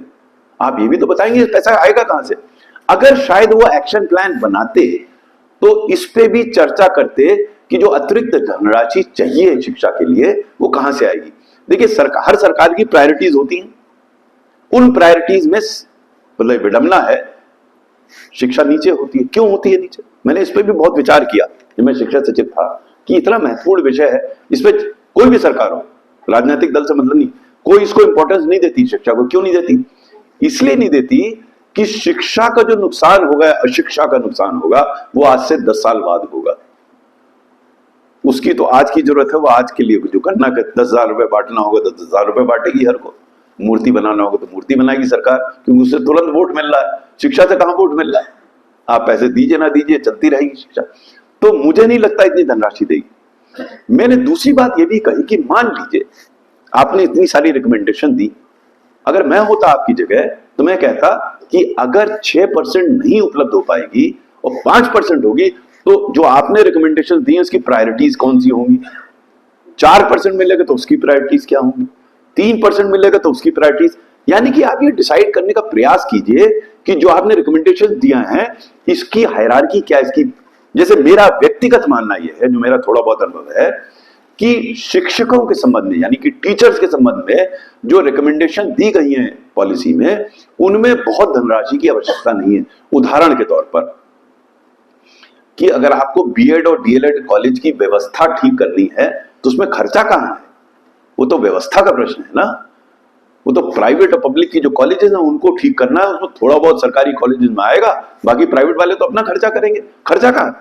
उसको रिकमेंड आप इंप्लीमेंट कीजिए। इसी तरह टीचर्स का जो चयन होता है, देखिए ये सबसे गंभीर समस्याएं है ना, जो चयन होता है टीचर्स का, उसमें अगर आप चयन की प्रक्रिया ठीक करेंगे उसमें खर्चा कहां है? इसी तरह टीचर्स की ट्रेनिंग बहुत महत्वपूर्ण है, क्योंकि समाज में, व्यवस्था में बहुत जल्दी टेक्नोलॉजी आ रही है, तो आपको ट्रेनिंग करनी है। ट्रेनिंग में जो खर्चा है वो बहुत कम है। देखिए खर्चा कहां है? जो आप नए स्कूल बनाएंगे, फर्नीचर लाएंगे, जो इंफ्रास्ट्रक्चर है उसमें खर्चा ज्यादा आता है। तो आप प्रायोरिटाइज अगर कर देते तो जो समस्या आज सामने आ रही है वो शायद समस्या नहीं आती। आपने प्रायोरिटाइज किया नहीं, आपने एक लाइन से सब रिकमेंडेशन दे दी। अब हर जना जूझ रहा है कि मेरे पास तो पैसे नहीं है, फिर कोई भी ठीक समझ लेगा, उसको पकड़ लेगा, ये कर लो, उससे काम नहीं बनेगा। तो मेरा विचार से एक जो बहुत बड़ी समस्या इस नीति के साथ है, इसकी फाइनेंशियल वायबिलिटी की है कि पैसा कहां से। मैंने यहां तक सुझाव दिया था, एक मेरा क्रिटिसिज्म है पॉलिसी का, कि इसमें प्राइवेट सेक्टर को जो प्रेरित करना चाहिए था स्कूल के लिए उसको नहीं किया गया है। दूसरा, जो एनजीओस की भूमिका होनी चाहिए उस पर जो बल होना चाहिए वो नहीं। दो नीतिगत मेरी उसमें क्रिटिसिज्म है। क्यों है? देखिए, मैं क्योंकि शिक्षा सचिव रहा हूं और उसके बाद भी अब थोड़ा सा जुड़ा हूं शिक्षा से, मेरा स्पष्ट मानना है कि निजी क्षेत्र में जो स्कूल हैं वो प्रॉफिट तो कमा ही रहे हैं। उन्होंने तरीका अलग बना लिया। वो क्या करते हैं, एक सोसाइटी बना लेते हैं अलग से, कॉलेज के अलग से, और वो सोसाइटी सब ड्रेस, सब बुक्स वो सप्लाई करती है, तो वहां वो पैसा बना रहे हैं पूरा। स्कूल कोई पैसा नहीं बना रहा। तो ये हम क्यों हिपोक्रेसी में रहते हैं? मेरा ये कहना था कि प्राइवेट सेक्टर को आप पैसा बनाने दीजिए और उनको टैक्स कीजिए आप, तो आपको कुछ तो पैसा मिलेगा। अभी तो वो बचा रहा है इनकम से, वो टैक्स भी नहीं पे कर रहा है और वो भी मजे में है। आप उसको रिकॉग्नाइज कीजिए। कई लोग कहा कि अरे प्राइवेट सेक्टर को क्यों प्रमोट करें, गवर्नमेंट। मैंने कहा भाई, मैं गवर्नमेंट के स्कूल को तो आप अच्छा कीजिए ही। ये कहां लिखा है कि आप प्राइवेट सेक्टर को अगर अलाउ कर देंगे प्रॉफिट बनाना तो गवर्नमेंट सेक्टर खराब हो जाएगा? आपको वो अलग चीज है, वहां कीजिए। तो कई लोगों को बात नहीं सहमत होते, कहते हैं नहीं वो तो प्राइवेट सेक्टर ज्यादा फी करते हैं। उसमें भी व्यवस्था है। यूपी में, मालूम नहीं एमपी में की नहीं गई। मेरा ये मानना है कि जब बच्चे का एडमिशन होता है जिस समय, उस समय अगर उसके माता पिता को पता हो कि इतनी फी चार्ज करेंगे, तो अगर दे सकते हैं तो ज्वाइन करें, नहीं दे सकते नहीं ज्वाइन करेगा। समस्या कहां आती है कि जब वो ज्वाइन कर लेता है बच्चा, उसके बाद उनकी फी इरैशनली बढ़ा देते हैं स्कूल वाले। अब वो बच्चा कहां जाए, वो फंस गया। तो उसके लिए यूपी में व्यवस्था है कि जो फी बढ़ाई जाएगी उसका एक फॉर्मूला निर्धारित कर दिया गया है, जो इन्फ्लेशन पे निर्धारित है, उस पर सब सहमत है, उसी हिसाब से बढ़ेगा। तो समस्याओं का समाधान हो सकता है। शायद ये वित्त के संदर्भ में अगर ये शिक्षा नीति में थोड़ा विचार किया गया होता तो हो सकता है सरकार को सुझाव दे सकते थे कि कैसे और कहां से धनराशि उपलब्ध कराई जाए। मेरे विचार से धनराशि के बारे में ये तो कहा गया कितनी की जरूरत होगी, लेकिन ये नहीं बताया गया कहां से जरूरत होगी। कहां से लाएगा भाई? और सरकार के पास कोई ऐसा पेड़ तो लगा नहीं है जाके वहां से तोड़ लाए पैसा यहां से। जो धनराशि है वो तो सीमित है, उसी में आपको डिफेंस का भी करना है, लोगों की सैलरी भी देनी है, कई खर्चे। तो शिक्षक के लिए आपको जानकर आश्चर्य होगा कि अधिकतर प्रदेशों में 80 से 90% जो शिक्षा का एलोकेशन है वो टीचर्स की सैलरी पे चला जाता है, बाकी बचता ही नहीं है किसी को। कई तो सैलरी के लिए भी कम पड़ जाता है। उसके लिए शिक्षा नीति में है व्यवस्था कि हमारे, आप भी देखेंगे, आप जहां पोस्ट होंगे आप देखेंगे कई स्कूल ऐसे हैं जहां एक स्कूल में 2 टीचर हैं और 6 बच्चे हैं, 5 बच्चे हैं। उसको रिऑर्गेनाइज करने की आवश्यकता है, वो कहा गया है नीति में, आप उसको रिऑर्गेनाइज करें। और उसके सुझाव अच्छे हैं और कई प्रदेशों में, जैसे राजस्थान में मैंने देखा बड़ा अच्छा कार्य हुआ है कि उन्होंने स्कूल को बंद किया, लेकिन उन बच्चों को जो 6 पढ़ रहे थे उनको ट्रांसपोर्ट अलाउंस दिया जिससे वो नए स्कूल तक जा सके। और वहीं बंद किया जहां रास्ते वगैरह हैं, जहां जाने की व्यवस्था है, सिर्फ धनराशि के माध्यम से वो ऑटो रिक्शा हो उसमें बैठकर वहां आ सकते हैं। तो अगर आप इस प्रकार का चिंतन करें तो आपको समस्याओं का समाधान मिलेगा। लेकिन अगर आपको सिर्फ सुझाव देना है, आप भी देखेंगे कई लोग सुझाव देने में क्या दे रहा है, हमारी तरफ यूपी में उनको राय साहब कहते हैं। वो राय देते हैं, सिर्फ राय देकर निकल लेते हैं कि उनको इंप्लीमेंट तो करना नहीं।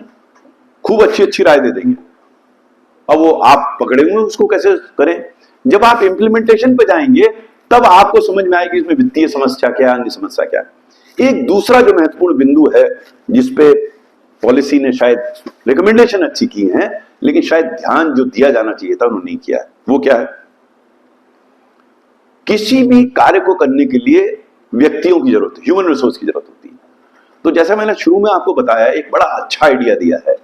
आइडिया यह था कि कक्षा 1 से पहले भी आप उनको शिक्षा दें, लेकिन कक्षा 1 से पहले जो शिक्षा दी जाती है बड़ी विशेष है वो। यानी कि दुनिया भर में जो कक्षा 1 से पहले शिक्षा दी जाती है उसमें शिक्षकों की सैलरी जो सामान्य शिक्षक होते हैं कहीं अधिक होती है, क्योंकि उस बच्चे को संभालना अलग है। आप में से या तो कुछ माँ होंगी या बनेंगी आगे, तो आप ही संभाल सकते हैं बच्चों को। अगर कोई मुझे संभालने को कहता है मैं नहीं संभाल सकता। उसके लिए एक विशेष आपको जानकारी होनी चाहिए, विशेष आपकी शिक्षा होनी चाहिए, उसी आधार पे आप उस बच्चे को शिक्षित कर पाएंगे। अब इस नीति में कहा गया ये कर दीजिए, अब वो शिक्षिकाएं आएंगी कहां से? अब प्रयास ये हो रहा है कि आंगनवाड़ी वर्कर्स को ट्रेन कर दें। अब आंगनवाड़ी वर्कर्स का तो सिद्धांत ही अलग था, मुझे नहीं पता है कितना सक्सेसफुल होगा। और मान लीजिए आप अन्य जगह से लोगों को लाना चाहें तो उसके लिए पैसे की जरूरत पड़ेगी। पैसा कहां है? पैसा तो है ही। तो आइडिया बहुत बढ़िया है यहां पर कि आप उनको शिक्षित करें पहले, लेकिन ना तो पैसा है ना ह्यूमन रिसोर्स है, तो ये इंप्लीमेंट कैसे होगा? इस पे भी अगर वो एक्शन प्लान बनाते तो इस पे निश्चित रूप से वो विचार करते कि हमने रिकमेंडेशन दिया है, इसको क्रियान्वयन कैसे करेंगे ग्राउंड पर, उस पर कोई चर्चा नहीं है नीति में। इसी तरह एक और जो अच्छी बात कही है नीति में, उन्होंने कहा कि वोकेशनल एजुकेशन दिया जाए, बड़े अच्छी है। तो बट वोकेशनल एजुकेशन किताबों से तो होती नहीं, आपको वहां पे वर्कशॉप बनानी पड़ेगी, क्योंकि वो हाथ से काम करेगा। अब किसी भी स्कूल में वर्कशॉप बनाने के लिए पहले तो जगह होनी चाहिए, फिर वो उपकरण होने चाहिए, तो वर्कशॉप कैसे बनाएंगे? तो आइडिया तो बहुत अच्छा है कि वोकेशनल ट्रेनिंग देंगे, लेकिन उसको करेंगे कैसे? तो सामान्य रूप से जैसे आप लोग भी अभी जहां भी पोस्ट होंगे, आगे भी कोई भी आइडिया आपके दिमाग में आए, इस बात पे जरूर विचार करें, क्योंकि आप भुक्तभोगी होंगे शासकीय नीतियों के। आप शासन को गाली देते रहेंगे कि मालूम नहीं उन्होंने बिना सोचे समझे नीति बना दी, और स्वाभाविक है आप वो करें, लेकिन कुछ चीजें जो आप करेंगे, क्योंकि हर स्तर पे, मैंने हर स्तर पे देखा है कार्य, आप जो कार्य करेंगे उसमें आपके भी आइडिया आएंगे, उसका व्यवहारिक पहलू अवश्य सोचिए आप, क्योंकि अगर आप व्यवहारिक पहलू नहीं सोचेंगे तो आप ग्राउंड रियलिटी से हट जाएंगे, और ग्राउंड रियलिटी से हट जाएंगे तो फिर जो आइडिया है आपका वो इंप्लीमेंट नहीं होगा। थोड़ी बहुत सफलता जो मुझे मिली अपने कार्यकाल में, और वो भी दूसरा जो मेरा पार्ट था अपनी सर्विस का, उसका प्रमुख रूप से कारण ये था कि मैं आइडिया जब सोचता था तो ये जरूर सोचता था कि इसका क्रियान्वयन कैसे होगा। ये नहीं सोचता था मैं आइडिया दे देता हूं, उसके बाद वो जाने कैसे क्रियान्वयन होगा। और धीरे धीरे अपने कार्यकाल में मैंने इसको और परिपक्व किया कि किसी भी आइडिया के बारे में चिंतन करने के साथ साथ उसके क्रियान्वयन के बारे में अवश्य विचार किया जाए। इसके लिए आवश्यक है कि जिस व्यक्ति या संस्था को उस आइडिया का क्रियान्वयन करना है, उससे आप चर्चा अवश्य करें। देखिए, कई बार होता यह है कि आईएएस अफसर पे तो हम कई बार सोचते हैं कि भाई सब ज्ञान मेरे पास है, निर्णय मेरा है, मुझे किसी बात करने की जरूरत नहीं है। नहीं, मेरा यह मानना है कि ये परिवार में होता है ना, कि कई परिवार ऐसे होते हैं जिसमें जो प्रमुख है उसने निर्णय ले लिया, सबको बता दिया ये करो भाई, बेटा ये करो, पापा ने कहा करना है। कई परिवार होते हैं जिसमें चर्चा करके करते हैं, भाई ये आ रहा है कैसा रहेगा। आप दोनों को अगर कंपेयर करेंगे तो आप ये देखेंगे कि जो सेकंड ऑप्शन है जिसमें आप चर्चा करके कर रहे हैं, उसमें आपके आइडिया के क्रियान्वयन के चांसेस ज्यादा हैं। तो मेरा आप सबसे सुझाव आपसे यह है कि किसी आप हर स्तर पे निर्णय लेता है आदमी, हर स्तर पे। आप नायब तहसीलदार होंगे तो आपको निर्णय लेना होगा, तहसीलदार बनेंगे तो निर्णय लेना होगा, बीडीओ बनेंगे तो निर्णय, हर स्तर पे निर्णय लेना। उस निर्णय को लेते समय जिनको उस निर्णय का क्रियान्वयन करना है उनसे चर्चा अवश्य करें। ये आपके हित में है, आपकी संस्था के हित में है, क्योंकि अगर आप चर्चा नहीं करेंगे उनसे तो हो सकता है कई ऐसे पहलू आप ना देख पाए हो जिनको देखना आवश्यक हो। चर्चा से लाभ क्या होता है? ये जरूरी नहीं है कि जो आपसे दूसरा बात कह रहा है आप उसको माने, लेकिन एक आपको नया पहलू अवश्य दिख जाता है। आप भी महसूस करेंगे धीरे धीरे, हर पहलू आप शायद नहीं देख सकते जिस भी पोजीशन में है। मैं सेक्रेटरी गवर्नमेंट ऑफ इंडिया था और बात को मानता था कि शायद मुझे हर विषय पर इतना ज्ञान नहीं है। मैं कोयला सचिव बना, मुझे कोयला का तो बिल्कुल ज्ञान नहीं था। जब मैं शिक्षा सचिव बना तो उससे पूर्व मेरा शिक्षा का कोई अनुभव था ही नहीं।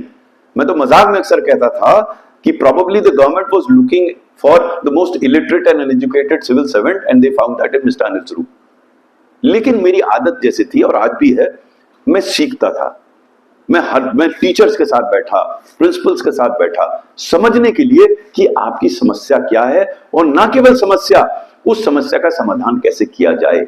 और वो एक आदत सी बन गई है आज तक कि किसी भी समस्या के समाधान के लिए आप उस स्तर पे जाइए जहां वो समस्या है, चर्चा कीजिए, तो आपको बाय एंड लार्ज समाधान मिलेगा। अगर आप उसको सिर्फ सतह पर देखेंगे तब काम नहीं चलेगा, आपको धरातल पर जाना पड़ेगा, नीचे तक जाना पड़ेगा, तब आपको समझ में आएगा समस्या का कारण क्या है। और समस्या के कारण जानने के लिए जो व्यक्ति उससे संबंधित है उससे चर्चा करना आवश्यक है। ये आपके हित में है। अक्सर लोग पूछते हैं तो आप तो आईएएस अफसर हैं, आप तो वहां बैठते थे। नहीं नहीं, ऐसा नहीं है। हर स्तर पे एक चपरासी है, एक क्लर्क है, वो भी कुछ ना कुछ निर्णय ले रहा है। चर्चा करके न केवल ज्ञान में वृद्धि होती है, आपको एक पर्सपेक्टिव मालूम पड़ता है, और वो पर्सपेक्टिव जानना बहुत जरूरी है। तो मैंने बहुत संक्षिप्त में आपको बताने का प्रयास किया कि मेरा व्यक्तिगत अनुभव शिक्षा के क्षेत्र में क्या था, शिक्षा की प्रमुख रूप से समस्याएं मैंने क्या देखी। क्योंकि मैं इस बात पे मेरा स्पष्ट था कि अगर हम टीचर से संबंधित समस्याओं का समाधान कर लें। एक और बात टीचर से बताना चाहूंगा, मुझे जब शिक्षा से था तो यूपी में मुझे बताया गया कि टीचर्स की बहुत कमी है। मालूम नहीं एमपी में भी हो सकता हो वो कमी, हर जगह शिकायत रहती है टीचर्स की कमी है। तो मैंने उसका परीक्षण किया यूपी में, तो पाया कि उन्होंने बताया था 60,000 कम है करीब टीचर। मुझे मालूम पड़ा कि 80,000 सरप्लस है टीचर। कैसे हुआ? देखिए, चयन होता था लखनऊ स्तर पे, और ये सब अपना राजनीतिक दबाव डाल के लखनऊ, मेरठ, कानपुर, इलाहाबाद पोस्टिंग करा देते। इन जनपदों में जो शहरी जनपद थे, बड़े जनपद थे, उनमें तो संख्या बहुत बड़ी हो गई, और छोटे छोटे जो दूरस्थ थे वहां पे संख्या कम हो गई। तो इनको तो जोड़ते नहीं थे, जहां सरप्लस थी, जहां कमी होती थी उनको जोड़ के बता देते थे। तो ये जब आप गहराई में किसी समस्या में जाएंगे, जो मैं बार बार कह रहा हूं, तो आपको उसका आधार मिल जाएगा। हम सामान्य रूप से नहीं जाते, क्योंकि उसके लिए थोड़ी मेहनत करनी पड़ती है आपको। अगर आप किसी समस्या की तह तक जाएंगे तो आपको मेहनत करनी पड़ेगी। फिर अगर आप समय से नहीं आएंगे तो मेहनत भी नहीं करेंगे। आपको तो टाइम चाहिए ना उसके लिए, हर चीज के लिए टाइम। दिन में 24 घंटे होते हैं, अब आप उसका उपयोग कैसे करें? कुछ लोग तेज चलते हैं तो जल्दी पहुंच जाएं, कुछ हल्के चलते हैं, डिस्टेंस वही है। आप कैसे समय का उपयोग कर रहे हैं बहुत महत्वपूर्ण है। और समय से आएंगे तो आप न केवल आप डिसिप्लिन में, जब मैं सचिव था तो मेरा मंत्री से अंडरटेकिंग थी कि साथ जब आप आएंगे, क्योंकि मंत्री कई कार्य होते हैं, मैं तो समय से शुरू कर दूंगा, जब आप आएंगे तो कार्यक्रम को रोक को आपको गुलदस्ता और मूल्यार्पण फल्यार्पण जो करना कर देंगे, फिर उसके बाद कार्यक्रम फिर जारी रखेंगे, लेकिन मुझे अनुमति दीजिए मैं समय से शुरू कर लूं। मैं मंत्री से कहता और मान गए थे। मैंने साहब, मेरा ये मानना है, why should persons who come on time be penalized by those who don't come on time? और मैं बहुत, मेरे लिए पैशन है कि हर जगह समय। अभी जब मैं डीजी के यहाँ बैठा था 11 बजा, मैंने कहा कि अब चलिए यहाँ आ गया। तो आदतन है। मैं आप सबसे यह अनुरोध करना चाहूंगा, छोटी सी आदत है, लेकिन you will be proud of yourself कि मैं समय से जाती हूं हर जगह, और वो आपको कॉन्फिडेंस देगा। देखिए, कॉन्फिडेंस का कई फॉर्मूला कोई ऐसा नहीं है, धीरे धीरे, ये ब्रिक बाय ब्रिक। अपने आप को आप जितना डिसिप्लिन कीजिएगा उतना ही आपको अपने आप में विश्वास आएगा। इस बात पर विचार कीजिएगा। मैं अपना वक्तव्य यहां समाप्त करता हूं। हमारे पास 15-20 मिनट हैं। आपके अगर कोई प्रश्न हो, कोई टिप्पणी हो, तो यू आर मोस्ट वेलकम। मैं आपके प्रश्नों का उत्तर देने का कोशिश करूंगा। Thank you.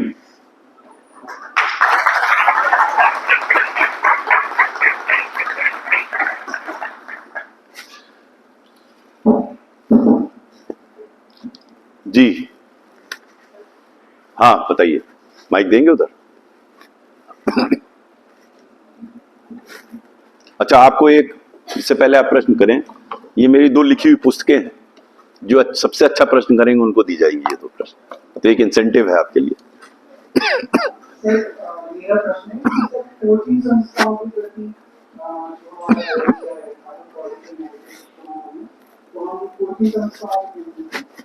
बड़ा अच्छा प्रश्न है आपका। ये बहुत ही गंभीर समस्या है। तो जैसे मैंने पूर्व में कहा कि समस्या के समाधान के लिए आप उसकी तह में जाएं, और तह क्या होती है, क्यों है कोचिंग संस्था?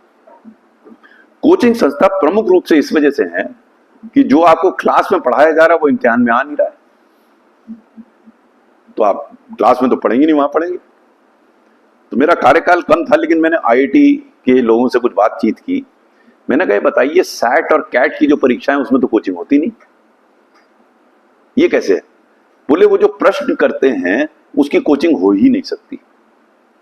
वो आपकी जो मूलभूत आपकी क्वालिटीज है उनको टेस्ट करता है, और मूलभूत क्वालिटी 6 महीने में नहीं ठीक हो सकती।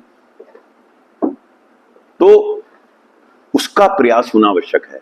पहली चीज कि जो प्रश्न पत्र बनाया जाता है एंट्रेंस एग्जाम के लिए, वो उसके अनुरूप हो, या तो जो आपने पढ़ाया है, या ऐसा हो जो पढ़ाया नहीं जा सकता है। अगर पढ़ाया नहीं जा सकता है तो कोचिंग इंस्टीट्यूट खत्म हो जाएंगे, और पढ़ा लिया है तो हो सकता है कोचिंग इंस्टीट्यूट कुछ रहे परिपक्व होने के लिए, लेकिन मूल नहीं पढ़ाएंगे। आज की तारीख में मैं देखता हूं लोग इंटरमीडिएट छोड़कर वो इंटरमीडिएट साथ साथ कोचिंग करते हैं। मतलब उनका प्रमुख उद्देश्य कोचिंग है, इंटरमीडिएट करना नहीं। वो इसलिए है कि जो इंटरमीडिएट के कोर्स हैं ज्यादातर, उनमें जो पढ़ाते हैं वो परीक्षा में नहीं आता। और कई प्रदेशों को इसमें समस्या आ रही थी।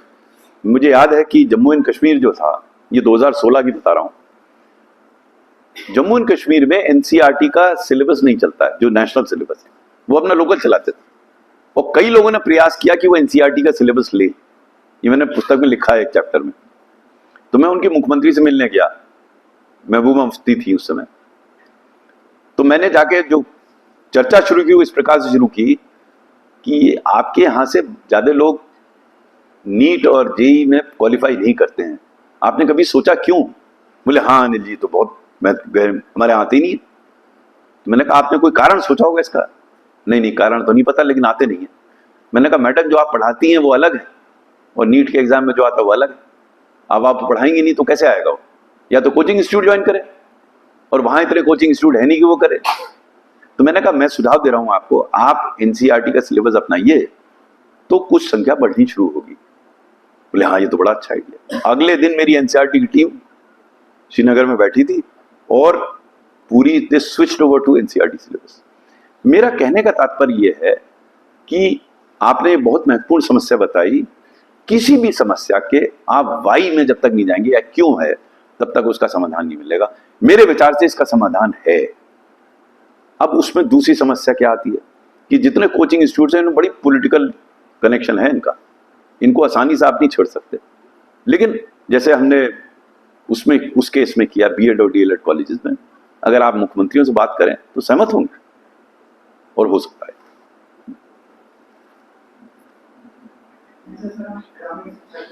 जी, तो हम देखते हैं कि हमारे पास इंफ्रास्ट्रक्चर है, लेकिन जो पालक हैं वो बच्चों को कभी कभी नहीं मिला देते, अपने गाँव में लगा देते, बच्चे भी नहीं जाना चाहते। तो एक ये समस्या है कि उनमें मोटिवेशन की कमी है।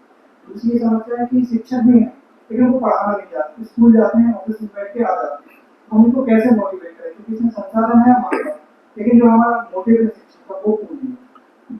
इसमें भी आपको कारण में जाना पड़ेगा। पहली चीज तो ये, अगेन मुझे एमपी की व्यवस्था नहीं पता, लखनऊ में क्या होता है कि सेंट्रल लखनऊ से रिक्रूटमेंट होता है और उसको कहीं पोस्ट कर देते हैं, फिर वो नेता के पीछे पड़ जाता है, खुद नेता बन जाए, नेता के पीछे पड़।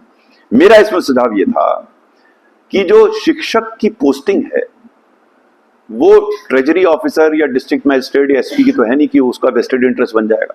आप क्यों ट्रांसफरेबल करते हैं इस पोस्ट को?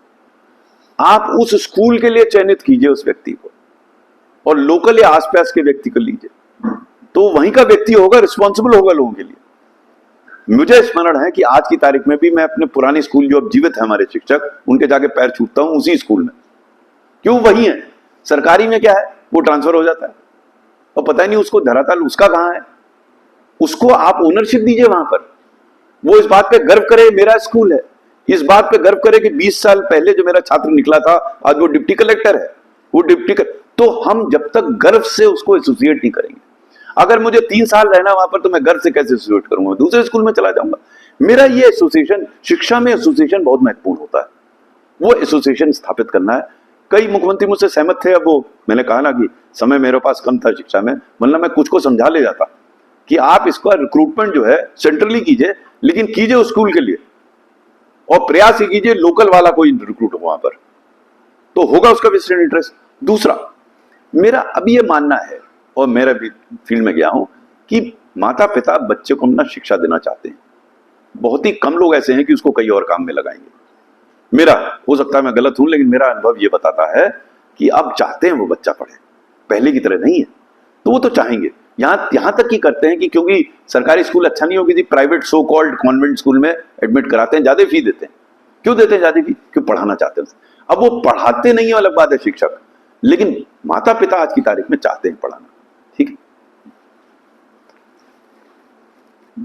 सर, अभी जैसे कि हम लोग विजिट पे गए थे, तो एक चीज अनुभव करी कि जो प्राइवेट स्कूल से गवर्नमेंट स्कूल उनसे कॉम्पीट नहीं कर पा रहे। जैसे कि आपने भी बोला कि लोग पढ़ाना चाहते हैं और प्राइवेट स्कूल में इसलिए भेजते हैं क्योंकि एक हाई क्रिएट हो गई है कि वहाँ अच्छी पढ़ाई होती है, गवर्नमेंट स्कूल में नहीं होती है। तो न्यू एजुकेशन पॉलिसी में ऐसा प्लान आए कि मतलब आई है कि उस हिसाब से हम प्राइवेट स्कूलों से गवर्नमेंट स्कूल को कॉम्पीट करा सकते हैं। इसमें पॉलिसी से कुछ नहीं हो सकता, इसमें सिर्फ पड़ोसी राज्य से आपको सीखना है। छत्तीसगढ़ और राजस्थान दोनों में पिछले वर्षों में प्राइवेट से गवर्नमेंट स्कूल में आ रहे हैं। क्यों? इन्हें गवर्नमेंट स्कूल की शिक्षा में सुधार लाया। डेटा ये बता रहा है कि उस तो हमें अपनी गवर्नमेंट स्कूल की शिक्षा में सुधार लाना है। शिक्षा में सुधार लाने के लिए जैसा इन्होंने पहले बताया, कई स्कूल ऐसे हैं जहाँ टीचर ही नहीं है और कई स्कूल ऐसे हैं जहाँ ज्यादा टीचर है, बच्चे कम है। तो ये व्यवस्था तो हमें ठीक करनी है ना। हम उस व्यवस्था को ठीक करेंगे तो कोई पेरेंट क्यों ज्यादा पैसा देके प्राइवेट स्कूल में जाएगा। उनको हाइप क्रिएट करने दीजिए।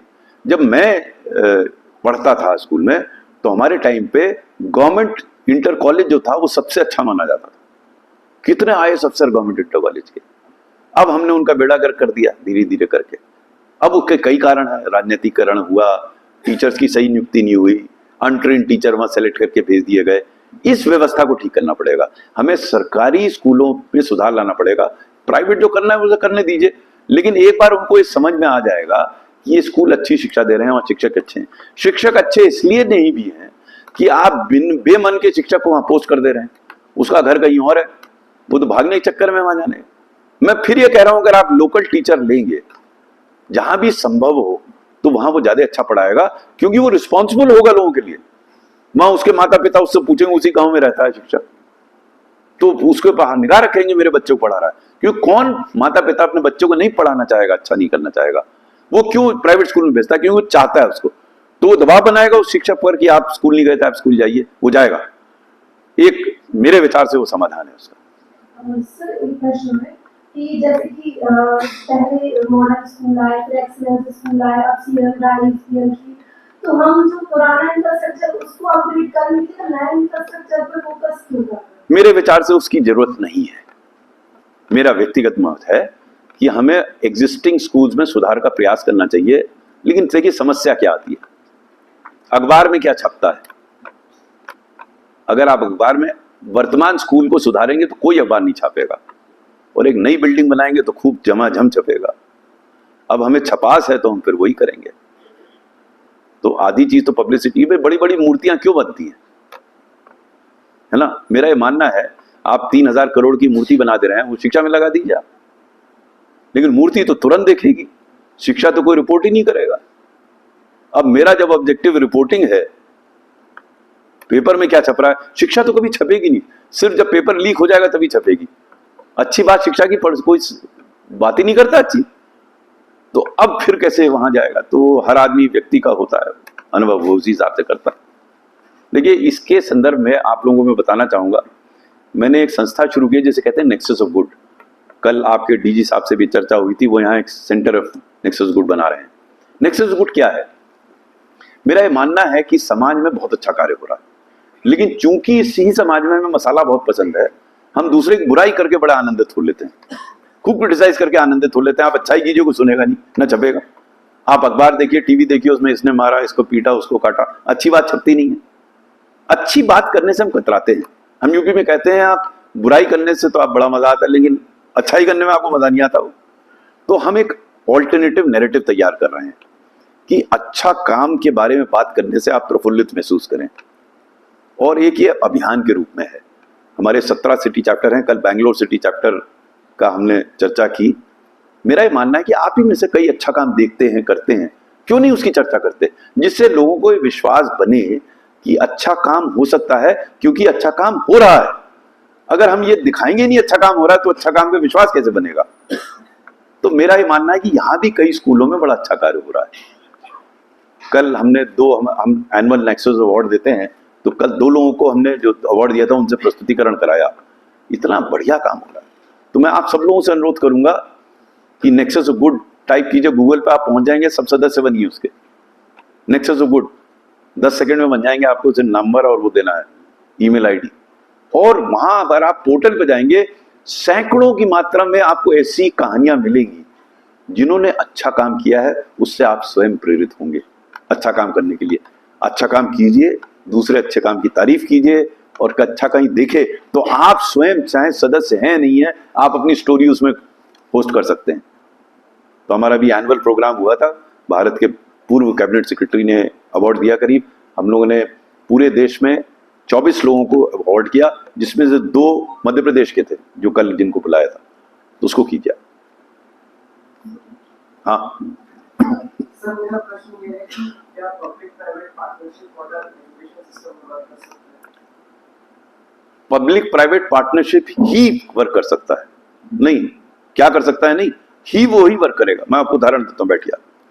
कुछ चीजें ऐसी हैं जो कि प्राइवेट में ही हो सकती हैं या प्राइवेट में ज्यादा अच्छी, कुछ चीजें ऐसी हैं जो पब्लिक में हो सकती हैं। देखिए मेरा ये मानना, नेक्सस गुड का एक सिद्धांत भी है कि एफिशिएंसी जो है प्राइवेट से आएगी, स्केल जो है पब्लिक से आएगा। खराब लोग दोनों साइड पे हैं, पब्लिक में प्राइवेट में भी, लेकिन अच्छे लोग भी दोनों साइड पे हैं। तो खराब लोग तो हाथ मिला लेते हैं खूब गड़बड़ करने के लिए, अच्छे लोग हाथ नहीं मिलाते। तो जब मैं शिक्षा सचिव था तो मैंने इस पार्टनरशिप को बहुत बढ़ावा दिया। जैसे उदाहरण के तौर पर बच्चे स्कूल छोड़ देते हैं बीच में, तो मैं तो सोच ही नहीं सकता कि कोई सरकारी या कर्मचारी जाके उनको प्रेरित करेगा कि स्कूल ज्वाइन कर लो। ये काम एनजीओ कर सकता है, क्योंकि वो समाज में रहता है, उनकी भाषा जानता है, कैसे कहना है। तो अगर आप कार्यों को निष्पादित करने का बंटवारा ठीक से कर दें, ये कार्य प्राइवेट वाला करेगा, ये हम करेंगे, तो बहुत अच्छी पार्टनरशिप में काम हो सकता है। इस देश का भविष्य पब्लिक प्राइवेट पार्टनरशिप में है, पब्लिक और प्राइवेट की लड़ाई में नहीं है। हाँ, अच्छे लोग जुड़े, पब्लिक और प्राइवेट दोनों में। खराब लोग तो कहने की जरूरत ही नहीं, वो जुड़ ही जाते हैं। उसको इससे पैसा लेना, उसको देना है, पब्लिक में प्राइवेट को देना है, तो जुड़ ही गए, उनको हमें जरूरत नहीं जोड़ने की। अच्छा वाला नहीं जुड़ता।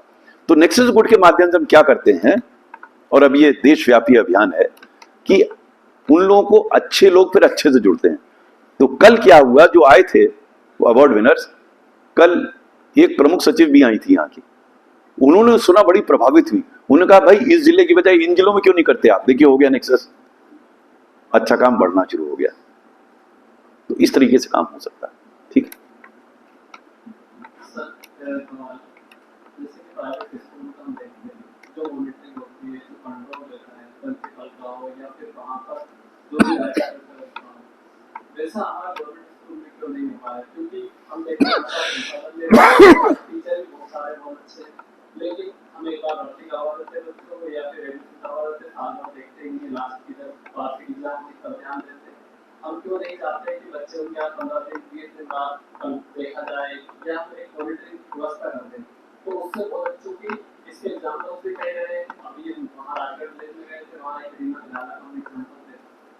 उन्होंने क्या करा सर कि जब बोला गया कि अब आपके स्कूल में 5 बच्चे आपके लिए यहाँ पे सिंपल करना पड़ेगा, फिर उनका दिमाग जागा और उन्होंने इतना प्रयास किया।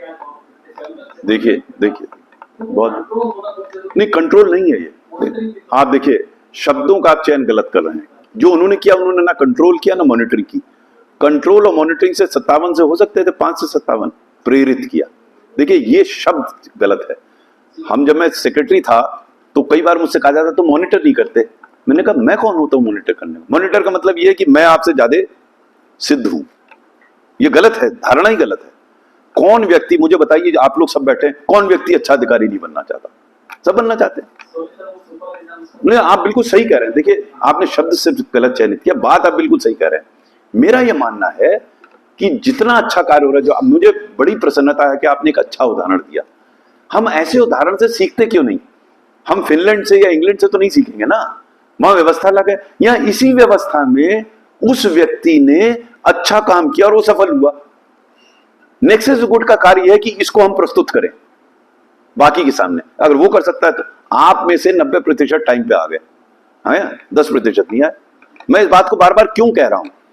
क्योंकि उदाहरण के माध्यम से आप ये स्थापित कर सकते हैं जो आप कह रहे हैं वो सही है। वरना तो ज्ञान है, वरना सब ज्ञानी पुरुष ज्ञान बांटते रहते हैं, ऐसा करो, सत्य बोलो, अहिंसा रखो, जो भी करो, वो ज्ञानी पुरुष है। लेकिन आप जब दिखाते हैं कि ऐसा हो सकता है तो आप क्या कह रहे हैं?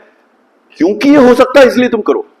तो मेरा सबसे आपसे अनुरोध है, क्रिटिसिज्म कीजिए, ऐसा नहीं है नहीं होना चाहिए, क्रिटिसिज्म होना चाहिए, लेकिन कहीं ऐसा अच्छा उदाहरण ले। तो जैसे आपने आज चर्चा की इस बात की, ये चर्चा आप सब लोग करें कि मैं वहां गया था, मैंने अच्छा देखा। अब इन्होंने क्योंकि कहा है तब आप लोग भी सोचेंगे ऐसा क्या हुआ था। तो थोड़ा सकारात्मक चिंतन होता है, ये बहुत महत्वपूर्ण है कि इस नकारात्मक दृष्टिकोण और सकारात्मक, अगर आप ऐसे उदाहरण देंगे बार बार तो आप सोचेंगे कि ये हो सकता है और आप वो करेंगे। मुझे बड़ी प्रसन्नता है कि आपने बताया हो, थैंक यू। वो सिर्फ एक रो में क्या आप लोगों को बताया गया कि इसी रो से प्रश्न किए जाएंगे, अन्य रो को मना है क्या? नहीं, आप करिए, मतलब मैं मना नहीं करना चाहता आपको, लेकिन बाकी लोग शांत हैं बिल्कुल एकदम। हाँ पूछिए, आप पूछिए।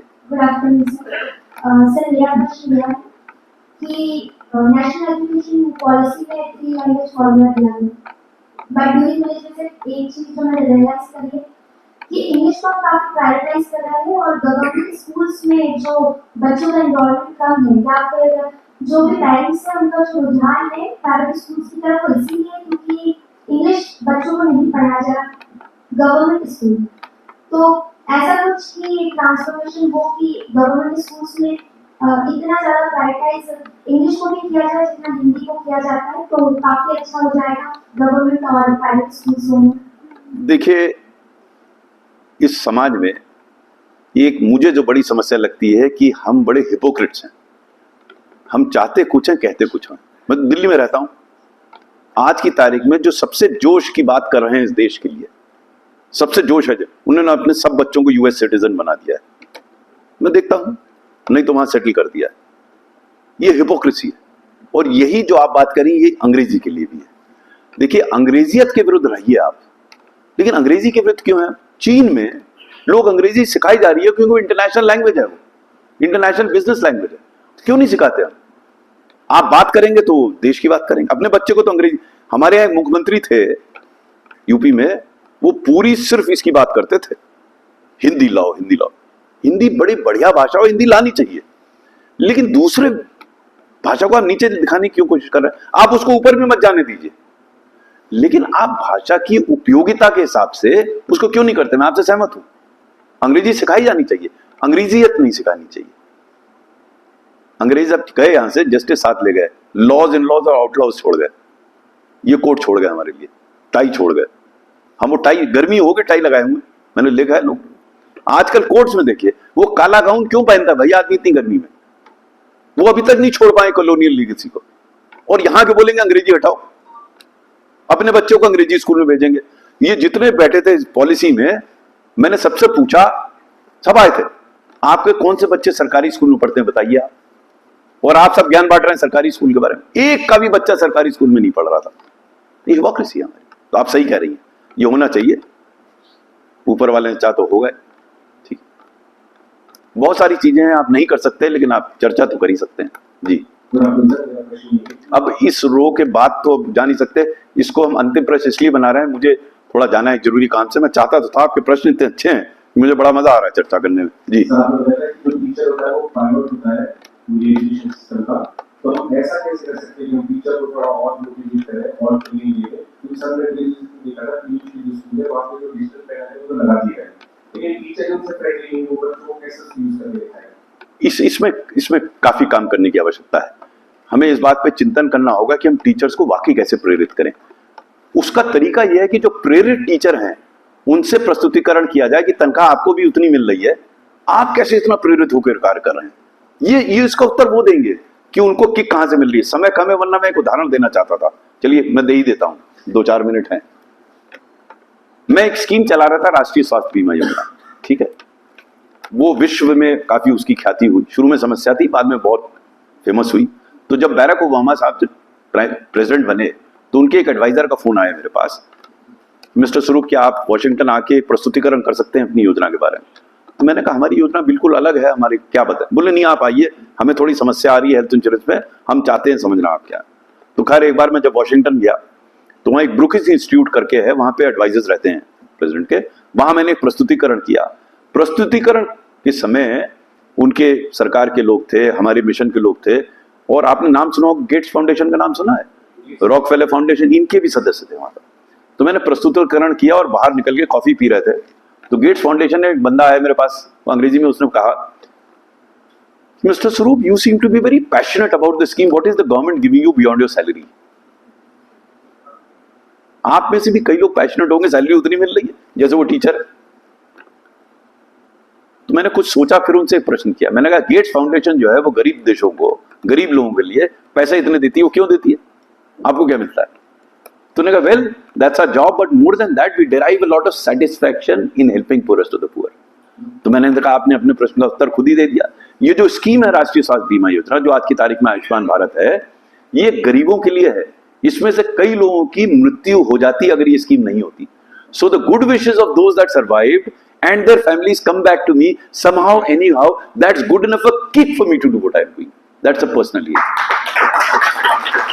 फिर मैंने उसको समझाने के लिए, किक को समझाने के लिए एक इंस्टेंस उनको बताया कि इस योजना में मैं छोटे छोटे हॉस्पिटल में पैनल थे, वहां जाता था। एक दिन एक हॉस्पिटल में मैं गया तो मैं एक पेशेंट से बात कर रहा था, तभी मुझे बहुत हल्की सी आवाज पीछे सुनाई दी, बेटा इधर आओ। मैंने पलट के देखा, बहुत ही वृद्ध और पतली दुबली महिला, वो इतनी वृद्ध और कमजोर थी कि बैठ नहीं पा रही थी। लेटे लेटे वो स्मार्ट कार्ड को यूं यूं कर रही थी। ये स्मार्ट कार्ड बेस्ड स्कीम थी। उसको किसी ने बताया था कि मुझे इस स्कीम से कुछ करना है, तो उससे मुझे बुला रही थी, बेटा इधर। मैं गया उनके पास, झुक के मैंने पूछा, माता जी आप ठीक तो हैं? कहती बेटा मैं बहुत तकलीफ में हूं, लेकिन इन अस्पताल वालों ने मेरा बड़ा ख्याल रखा। मैंने कहा फिर तो आप ठीक होके घर जाएंगी। नहीं बेटा मेरा तो कोई घर वर नहीं, मैं तो झोपड़ी में रहती थी, मैं भीख मांगती थी। मैं बीमार पड़ गई तो मेरा पड़ोसी वो भी भीख मांगता था, उसने तुम्हारा एक कार्ड देखा, मुझे अस्पताल में ले आया। यहाँ सब मेरी सेवा कर रहे हैं, मुझसे पैसे भी नहीं मांगते, मेरे पास है भी नहीं देने को। मैंने कहा माता जी आपको पैसे देने की कोई जरूरत नहीं है, आप घर जाएंगे। नहीं नहीं बेटा मेरा तो ना कोई बेटा है ना भाई, दुनिया में कोई नहीं है, और वैसे भी मेरी उम्र इतनी हो गई है, अब मैं ऊपर वाले के पास जाऊंगी। उसके बाद जो उसने कहा गजब का, उसने कहा ऊपर वाले जाके एक बात जरूर कहूंगी, तुम्हारी स्कीम बहुत अच्छी है। तो अब आपको डिसाइड करना है कि आपको कौन सी चीज किक दे रही है, उस टीचर को वो चीज किक दे रही है, वो कैसे दे रही है वो वही बता सकता है। अब आपको सबको अपनी किक ढूंढनी है। कुछ को पैसे की खनक से किक मिलती है, कुछ को अपने अच्छे काम से किक मिलती है, कुछ की दूसरे की दुआ से किक मिलती है, हर की अपनी किक अलग है। मैं चाहता तो था मैं कंटिन्यू करूं, लेकिन समय जैसा मैंने बताया मुझे जाना है। ये 2 पुस्तकें मुझे देनी है और ये आज आप पूछिए। ओके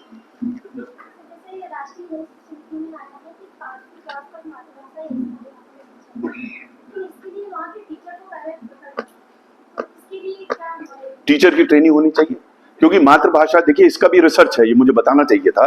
रिसर्च ये है कि जो डिफिकल्ट कॉन्सेप्ट है वो आपको अपनी मातृभाषा में समझ में आएंगे, और आप अगर अंग्रेजी या कोई भी अन्य भाषा सीखना चाहे 5 के बाद सीख सकते हैं। तो ये कहना गलत है कि अंग्रेजी से ही सब कुछ सीख सकते हैं, अंग्रेजी भी आनी चाहिए, लेकिन अंग्रेजी ही से काम चलेगा ये गड़बड़ है। और आप सही कह रही हैं, उनकी ट्रेनिंग होनी चाहिए। Thank you very much. तो 2 लोगों को मैं बुलाना चाहूंगा। एक तो आपका क्या शुभ नाम है मैडम? जी हाँ आइए।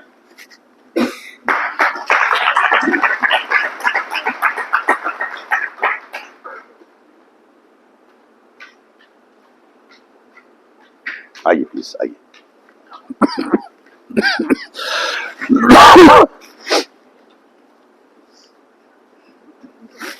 कंग्रेचुलेशंस, बहुत अच्छा प्रश्न किया आपने।